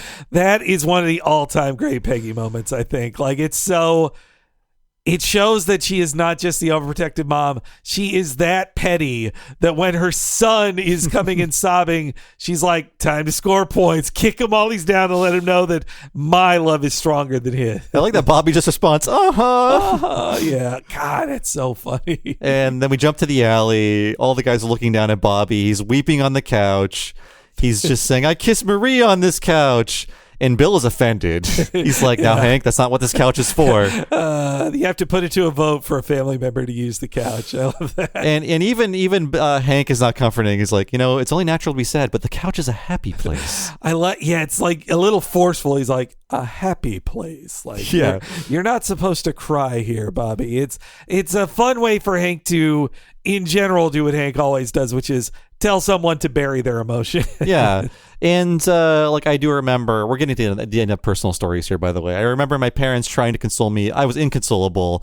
And I really feel for them because, yes, it wasn't the end of the world. And my mom tried talking to me and I heard well, go in there and talk to him. Like sending in the dad, Yes, just to be like, well, Bob, there'll be other girls, and just like they don't know because you're just a mess of chemicals bouncing around in your head. Like you cannot be fixed instantly. You need to have your heart hardened a little bit. Yeah, it sadly takes time, but Hank obviously doesn't have much patience for. Also, it is very unmanly for Bobby to cry this much about a girl. He basically squeals away from the couch. Oh God, yeah, it's certainly it's more of Hank too, of just he probably was at first happy that Bobby is showing signs of heterosexuality here, but then he's like, little too much. You're now, despite. I did want you to love women, but you're loving them a little too much that it makes you cry. It's the tough rules, the very narrow definition of what a man must be. One of the better earlier episodes is where Hank is helping Luann through her breakup, and I'm glad they didn't repeat the same beats here. They easily could have without really realizing it. Oh yeah, right. Hank actually eats ice cream with her and helps her and comforts her and tells her to bury her feelings. I like in this way that Hank is it's more just about the couch for Hank. Yeah. And we cut to Bobby lying on living room floor, and there's a Hank Williams song playing. There's a tear in my beer, and Hank observes that Bobby stopped crying and his taste in music is getting better too. I love that. Yeah, then of course Hank Hill would welcome Hank Williams Senior being played in his house finally. Yeah. By the way, Hank Williams Jr. is a big turd. Hank Williams Senior, not bad. No, yeah. Hey, I'm sure if he was interviewed on Fox News, we wouldn't want to hear what he had to say either. But he died before that, and he just has nice songs. He was killed in an accident with some rowdy friends. Don't investigate it. Oh, I didn't know this. No, that's a joke about the football song. Right? Yes, you're right. All the rowdy friends are coming over. You don't know the Hank Williams Jr.? No, I know. Okay, I'm kidding. Yeah. But yes, I remember laying on the living room floor, and we had a little flop-eared rabbit named Emily at the time. She would jump around the house. I'd just be sitting with my head tilted to the side, watching the bunny jump around on the floor, and then occasionally the bunny would come over and nip at my clothes. Is this thing alive? The bunny was checking in on me. Oh, that's sweet. Yeah. That's sweet. I like Lady Bird. At first is kind of sweet and comforting him with a lick on the back, but then she goes to sniff his butt as dogs do. I think Peggy is feeling a little guilty about the way she treated Bobby because she just covers him up with a blanket. And the scene of Bobby laying on the ground with the lights off became a meme.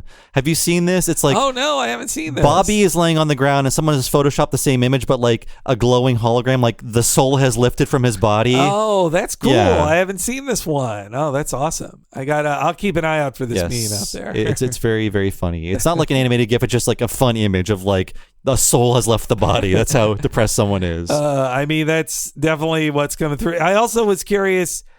Wait, at first, why is he wearing jeans? He is not wearing his normal stretchy Bobby pants. It's all for him to be wearing jeans to open them up later. That's right. That's right. He's not wearing his short pants or whatever. You can't unbutton his normal stretchy short pants. Yeah. So after this period of mourning, Hank gives Bobby some advice. Look at it this way, Bobby. Tonight you're going out on a date with your parents. And we know how you like going out with people older than you. Oh, I'm on a date with my two favorite men. Look at me. A cup of rice, plain toast, and I'll help myself to a salad bar. Thank you. Is that her? Ah, now it all makes sense. She looks exactly like me. Dad, I want to go home. You can't let her get to you, son. If you leave, she wins. And dating's all about who wins and who loses. Yeehaw! Welcome to the Panhandler. Would any of you fine folks care to take on our 72-ounce top sirloin steak? Finish it in an hour, and it's free. No, thank you. Yes, I would. So, yes, final memory, I remember being very morose and depressed after this breakup, and my parents, tried to hang out with me for the first time in, years. Wow. Why don't we go out for some food? What do you think about that? And just, me being no fun, and them trying to, well, how about the weather today is nice, right? No, it's not. Stupid. Weather sucks. It's going to be cloudy all the time. I'm going to call my mom after this episode. Thank her for all the things she did. Now, that's I love that I have had the Bobby feeling of parents trying to comfort you but be in an awkward way, and you just going oh, I wish I was anywhere else, I'm dead. Also just wanting to feeling like I don't want to be in the world. I don't want to be out, even for a free meal. I don't want to be out in the world right now. And Peggy is sweet in a kind of patronizing way. It's like a date with my two favorite men. Woo! But later in the restaurant, we're back to Peggy saying it makes so much sense. She looks just like me, Oh, that's such a great line, because Marie doesn't look anything like Peggy. Marie is a cute and hip blonde teen, and Peggy, even in her teens, we've seen it, she looked virtually the same. Yeah. The same high hair and nerdy glasses, and also Peggy has butch sensibilities. That's part of what's fun about her. That Peggy's ego is so big that she sees a cute girl that her son likes. She's like, oh, well, that explains it. She looks just like me. And the idea, well, of course, my son will fall in love with a woman who's just like me, the perfect woman. Yeah, I now take it as a compliment. His infatuation with her was just because he loves me so much. It's all, God, how much is packed into that of what Peggy's projection? It's so good. So much is said with so few lines of dialogue. And I guess, too, with Hank's view on dating is that it's all about who wins and loses. Yeah. That's also a great line. So let's talk about the Big Texan Steak Ranch in Amarillo, Texas. I think we talked about this on the Talking Simpsons about Maximum Homer Drive. Oh, and the Company Man episode too. Oh, it was in that too? Yeah, that's what Holloway orders too. Yeah, they're probably at the same restaurant, right? I think it is. He takes one bite and he's done, right? Yes, yeah. Well, they really explore that idea in this episode. So this is based on that restaurant I mentioned earlier, the Big Texan Steak Ranch. And according to the website, quote, the steak is free to anyone who in 1 hour or less can eat the entire meal, consisting of the steak itself, a bread roll with butter, a baked potato, shrimp cocktail, and a salad. Otherwise, the meal costs $72. Man, that's I forgot. It's also the fixins, right? Yes, you got to eat. When I was thinking of 72 ounces of beef, I recently, I think the biggest steak I've ever eaten in my life was like a 16-ounce steak. Over Christmas, I had 6 ounces of prime rib, as my stepdad makes a nice prime rib. I felt logy after just that. What if you ate 12 of them? Isn't that? I could never. I want to continue this quote, though. Yes. But, quote, those who have successfully consumed the 72-ounce steak challenge have their names recorded and posted at the restaurant. To date, over 10,000 people out of about 70,000 people who attempted the challenge have accomplished this feat. And yes, competitive eating champ Joey Chestnut accomplished it in 8 minutes and 52 seconds, the record for this steak ranch. That is insane. He's a monster, yeah. Joey Chestnut. I would assume he had Bobby's reaction at the end of the episode after doing that in 8 minutes. But man, that's wild. 8 minutes for that much. I also didn't realize 10,000. That's far more than I would have guessed. 1/7 of the people, and who are all probably dead now. And then, yes, in September of 2021, they announced that that 10,000 people had officially won the challenge since it began in 1960. So that was the big landmark in 2021. I don't know how accurate those numbers are. That's just what they announced. Hey, I'm sure advertising for a steakhouse has to be true, right? Yeah. Sure. No lies detected. And you know what? Bobby, Hank is like, I thought you were a vegetarian, and I want it rare. This leads to Bobby's gout. In season 5 or 6. It's just like, this has to be the tipping point where it's just like, there's too much red meat in you. Yeah, I can't. I love steaks rare. That is how, if I have a steak, and But the rare steak, the bloody steaks, they don't like me. It's too. My husband actually likes them well done, but I go like, come on, you're eating this for the blood, aren't you? Like That's why my fake burgers bleed. I never liked rare steaks.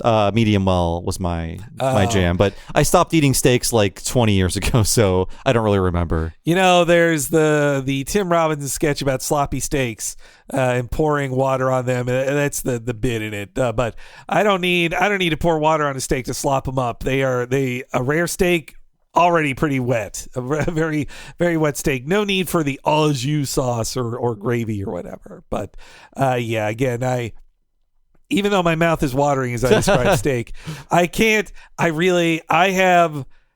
I'll eat beef every now and then during the year, but it's under 10 times. And as for an actual like steak, like a bloody steak, it's that one Christmas steak. That's all I've had in the last 3 years. That's the only steak I've actually eaten. You're starting a new trend. I thought it was like Christmas ham, Christmas goose.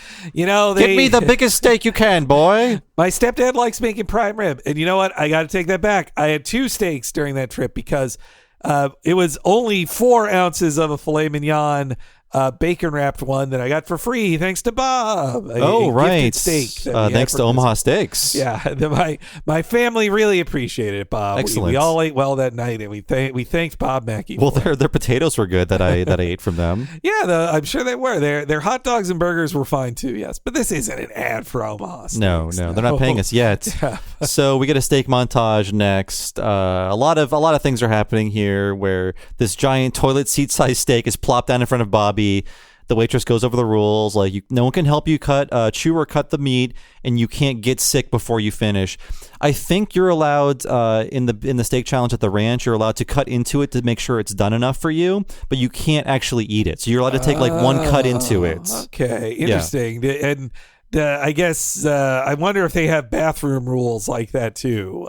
Because obviously, if you can go to the bathroom, some people, I would think, if you're trying to beat the challenge, you're upchucking your chuck and then coming back. You can vomit every 30 ounces. And then we hear in the soundtrack, it dipping into the same sounds and styles as Aaron Copland's Rodeo. Copeland, by the way. I'm looking at that as if it's the Sylvester Stallone movie. Copland. Aaron Copland's Rodeo, which was used in the Beef, It's What's for Dinner campaign. Oh, yes. right. Let me play one of those ads.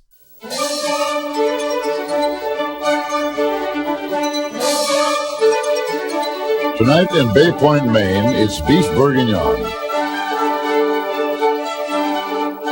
In Malibu, it's sirloin kebabs. Everybody's eating beef, and guess what? Nobody's dying. Yes. There are no more poison cows. You can eat beef again. It's safe.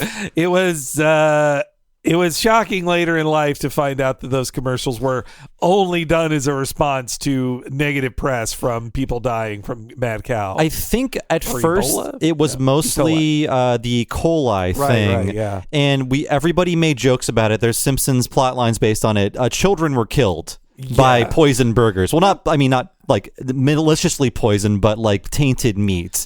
And and then there was the mad cow thing. I think they were like either like happening at the same time, or I think the E. coli thing happened first, but this is like a big recovery for beef. And I mean, beef farmers too I think they were also sponsoring that because of Oprah as well. Like she had made some anti-beef stance in it, though.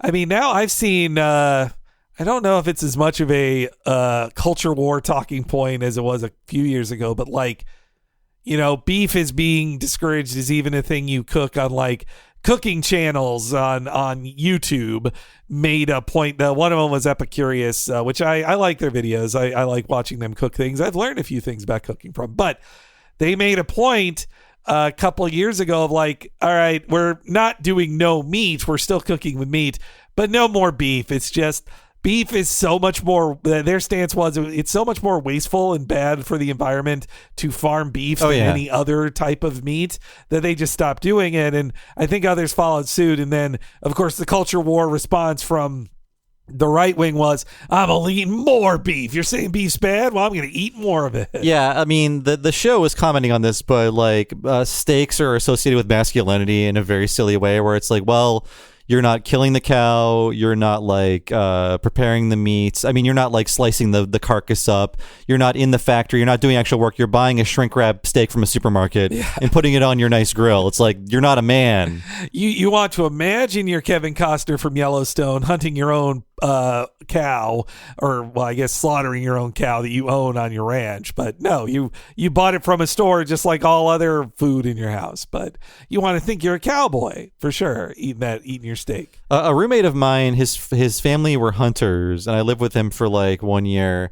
And I believe like one of those for that one season, the entire freezer was just deer meat, and he was eating deer meat constantly. I think that's now why he's a vegan. Jesus, because he's like, I don't even like this deer meat, but it's all free and in my freezer.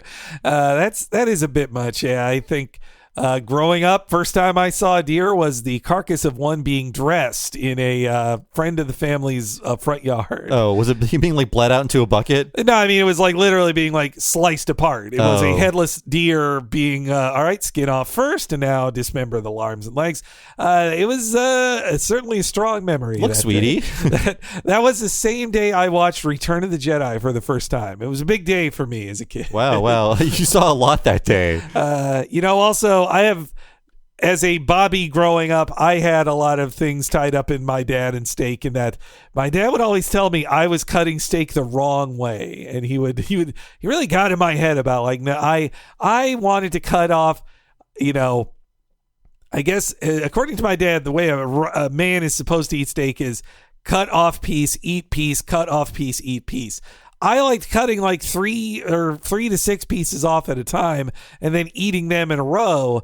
And my dad told me that was wrong. And he really got in my head about it. There's no wrong way to eat it. Peggy says use all your teeth. Yes, yeah. Isn't it funny all the ways they think of trying to cheer on a boy eating a giant steak? Yeah, this montage is very long. Now, Marie is here.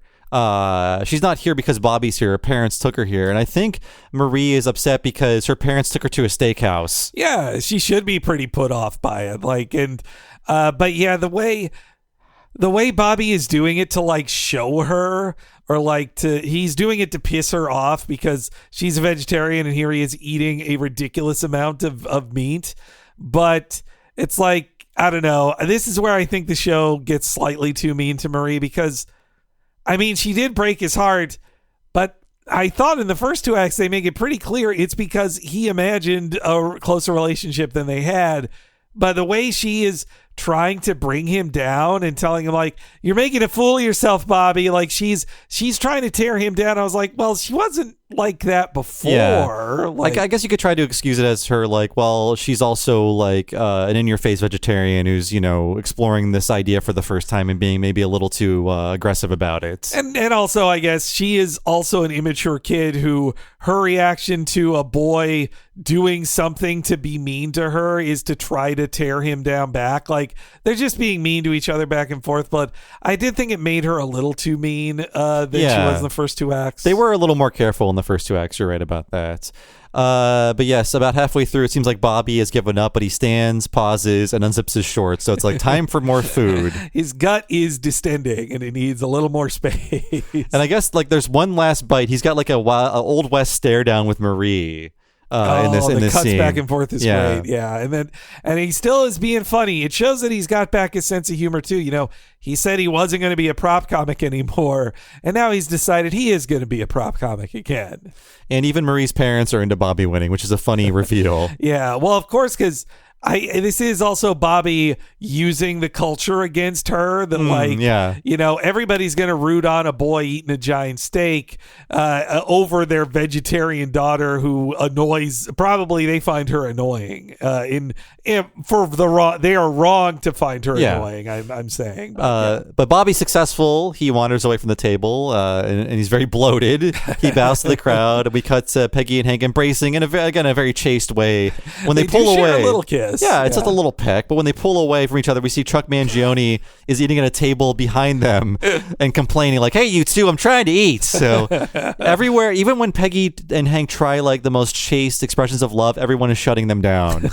Is this so Chuck Mangione, is he already living in the Megalomart now? Is this why he's there? I don't think quite yet. He can still afford to eat at a nice steakhouse. That's true. He's not like shitting in the aisles and like eating cereal out of boxes. But he hasn't left Arlen doing just yet. He's still, I guess he can't leave there until he is emotionally moves past his near-death experience. He's still in treatment here. But let's hear the finale in our final clip.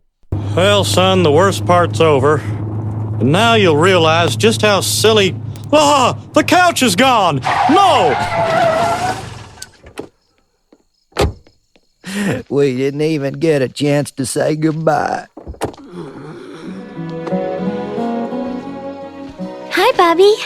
Oh, hey, Connie. Bobby, are you okay? Me and Marie just broke up. You're taking it pretty hard. You must have really liked her a lot. Oh, no, I just ate a 72-ounce steak dinner in 37 minutes. Oh, when you finish, you want to come over to my house and watch some television? Doesn't have to be television. It's a fun joke that Connie is like okay with him being sick because it's for a different reason than she thought. She's like, oh, okay. And she's not disgusted or turning away. She's actually like waiting for him to finish expelling the food and then be like, so yeah, you want to watch TV? Like she just wants to hang out with Bobby again, which is sweet. It's cute. I also like that Hank is about to give a moral to the story and then he's like, oh my God, the couch. Again, I think they realize that Hank already did the story of helping somebody younger with a breakup. So they're like, he doesn't need to do this again. So this did unearth one last childhood memory of a teen memory of mine as well.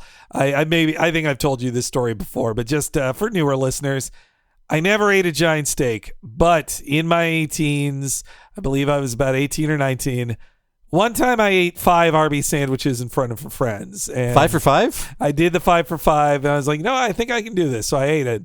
And then friends were like, oh my God, you ate 5. Do you think you could do 10? And it turned into a series of escalating dares until I accepted, like, fine, I'll try to do 10. The Jackass era of friendships? This was in the Jackass era, yeah. So I was challenged to do 10. I didn't say I can definitely do 10, but the peer pressure got to me.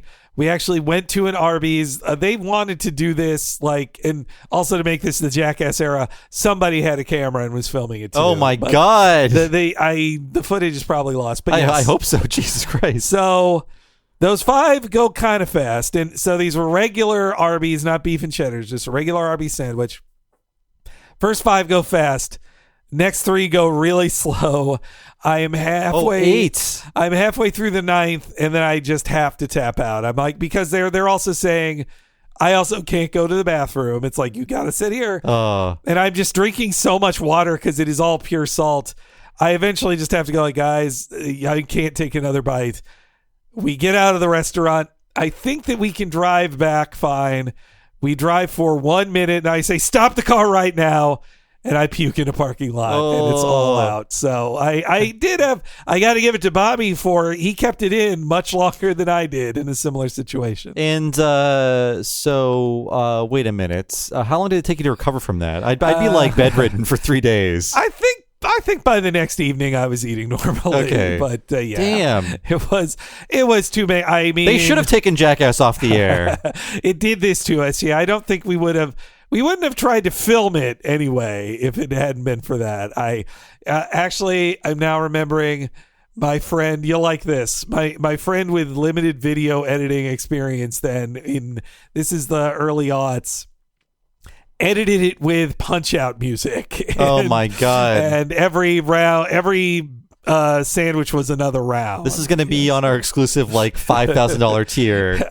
I'll share it. You can't disseminate it though. Look, it'll be like them when they screened The Day the Clown Cried. We'll just have a private theater. Now, I'm looking this up now, and an Arby's roast beef sandwich has 3 ounces of roast beef. So you ate 27 ounces of roast beef. Wow. And then probably 30 ounces of bread or something like that. Yeah. I did not have any sides with it though, but yeah. So okay, it's good to see that in. I didn't even eat half of the beef that amounted to the steak Bobby ate, but still, I want to say I've never had a regular Arby's sandwich again after that. I don't think I did. I grew up eating a lot of Arby's because I grew up in the town where Arby's began. I've had a lot of sandwiches, but I've eaten a lot of bad food since then. But Arby's sandwiches, I think that was a bit much for me. So yes, I have gone through a similar thing like this as Bobby did. Wow. Yeah, and also at the end we're getting the sparks of romance between Connie and Bobby that they were kind of feeling their way around in earlier episodes, but here it's really beginning. It's picking up. It's a real project for season 3, I think. Absolutely. Before, yeah. And again, we have to remind people, this is when primetime animated shows did not have continuity. Now, all the animated shows have too much continuity, and I can't stand it. And I don't think I was going to watch Velma, and we're talking about this as Velma is just coming on the TV or whatever you want to call it on streaming. And I'm like, oh, this is serialized too. Like everything, can things be episodic again, please? Yeah, it's isn't it nice that like a new show like Smiling Friends is episodic? Yeah, like, yeah. What's the big mystery? Yeah, no, you have to blame streaming culture and binging. It's that they expect people to watch a whole season in one sitting or multiple seasons in one sitting. So they figure like, well, then you need an overarching narrative. I mean, we were just talking about how, me and you, about how Netflix like fucks things up with Mystery Science Theater, for instance. And the algorithm tells them you have to have an overarching thing to keep people to watch the next episode, to keep it streaming. And that like ruins, and it has ruined a lot of shows. Like I feel like Disenchantment, for instance, would be a lot better show yes, if they didn't have to have the Netflix mandated giant story arcs. Some of the best episodes of that show were early on when they could do a few episodic ones, and then they couldn't do it anymore. And even at this point in time in 98, we're in 98 right now in the show. Yeah, Fox was very resistant against any continuity in this show because it was like they wanted to sell in the syndication. It's just like, why is Luann's hair short here? Why is Bobby dating Connie in this episode and not in the other one? Why is Nancy no longer with John Redcorn? There are all these things that they changed throughout the series to make it more syndication friendly, and I think that's why that Al Jean like corrected all the continuity changes in The Simpsons. It's like, let's make this a more reviewable friendly show, rerunnable friendly show. Yeah, it's funny in both of those cases as we talk about it affecting the art. That's just commerce. It's like the way, how does the money makers make the most money off of it? It affects the show, or at least what businessmen think makes the most money is what happens. Like now we're in the era of every show gets canceled after the 2 weeks after it debuts. Nothing is ever renewed. Canceled, or like, we made a second season, but it's being thrown in the fire.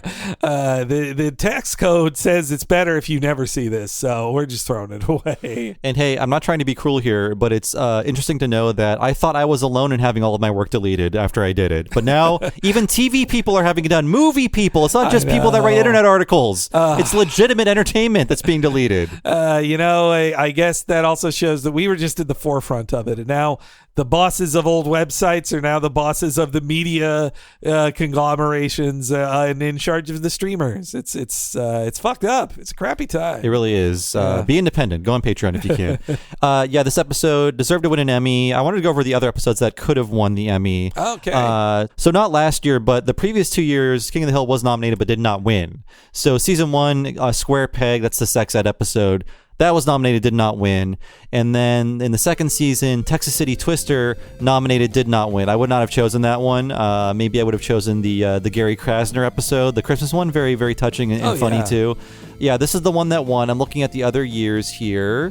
One I think really should have won is in 2001, Chasing Bobby was nominated. That's one of my favorite episodes. It's the one where Hank is sad about his truck dying. Yeah, I love it. But it's also about his son. Yes, as father-son ones with an emotionally stunted father, that one always gets me too. Yes, yeah. Following that, Bobby Goes Nuts nominated. Hilarious. That was not the episode to pick to nominate. I think they're just playing a joke on the Academy, like, you're not going to make us win, let's put the most offensive episode, the nut-kicking episode. Following that, they nominated Death Picks Cotton, where Cotton Hill dies. Really great episode of the show. Character death episode also you think has got a good chance. But nope, did not win. And that's the history of King of the Hill not winning Emmys. That's too bad, man. It's always...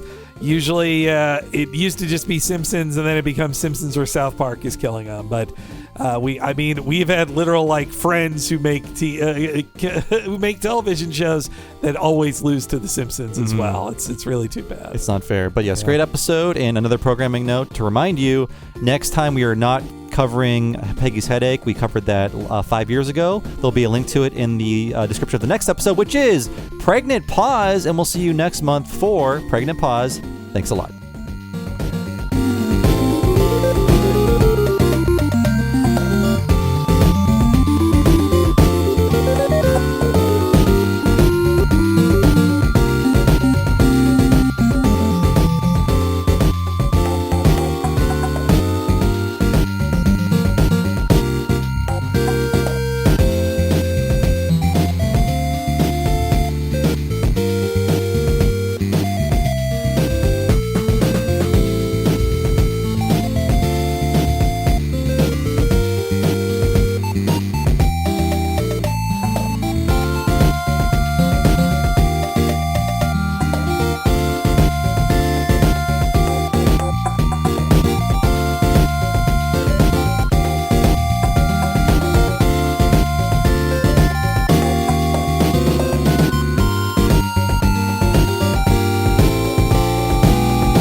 Why, I don't know, Dale.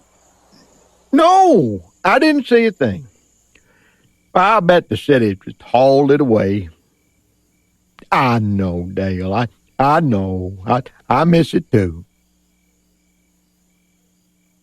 Maybe it's all for the best. You know, we were starting to depend on that couch too much. Yeah, it's probably all for the best.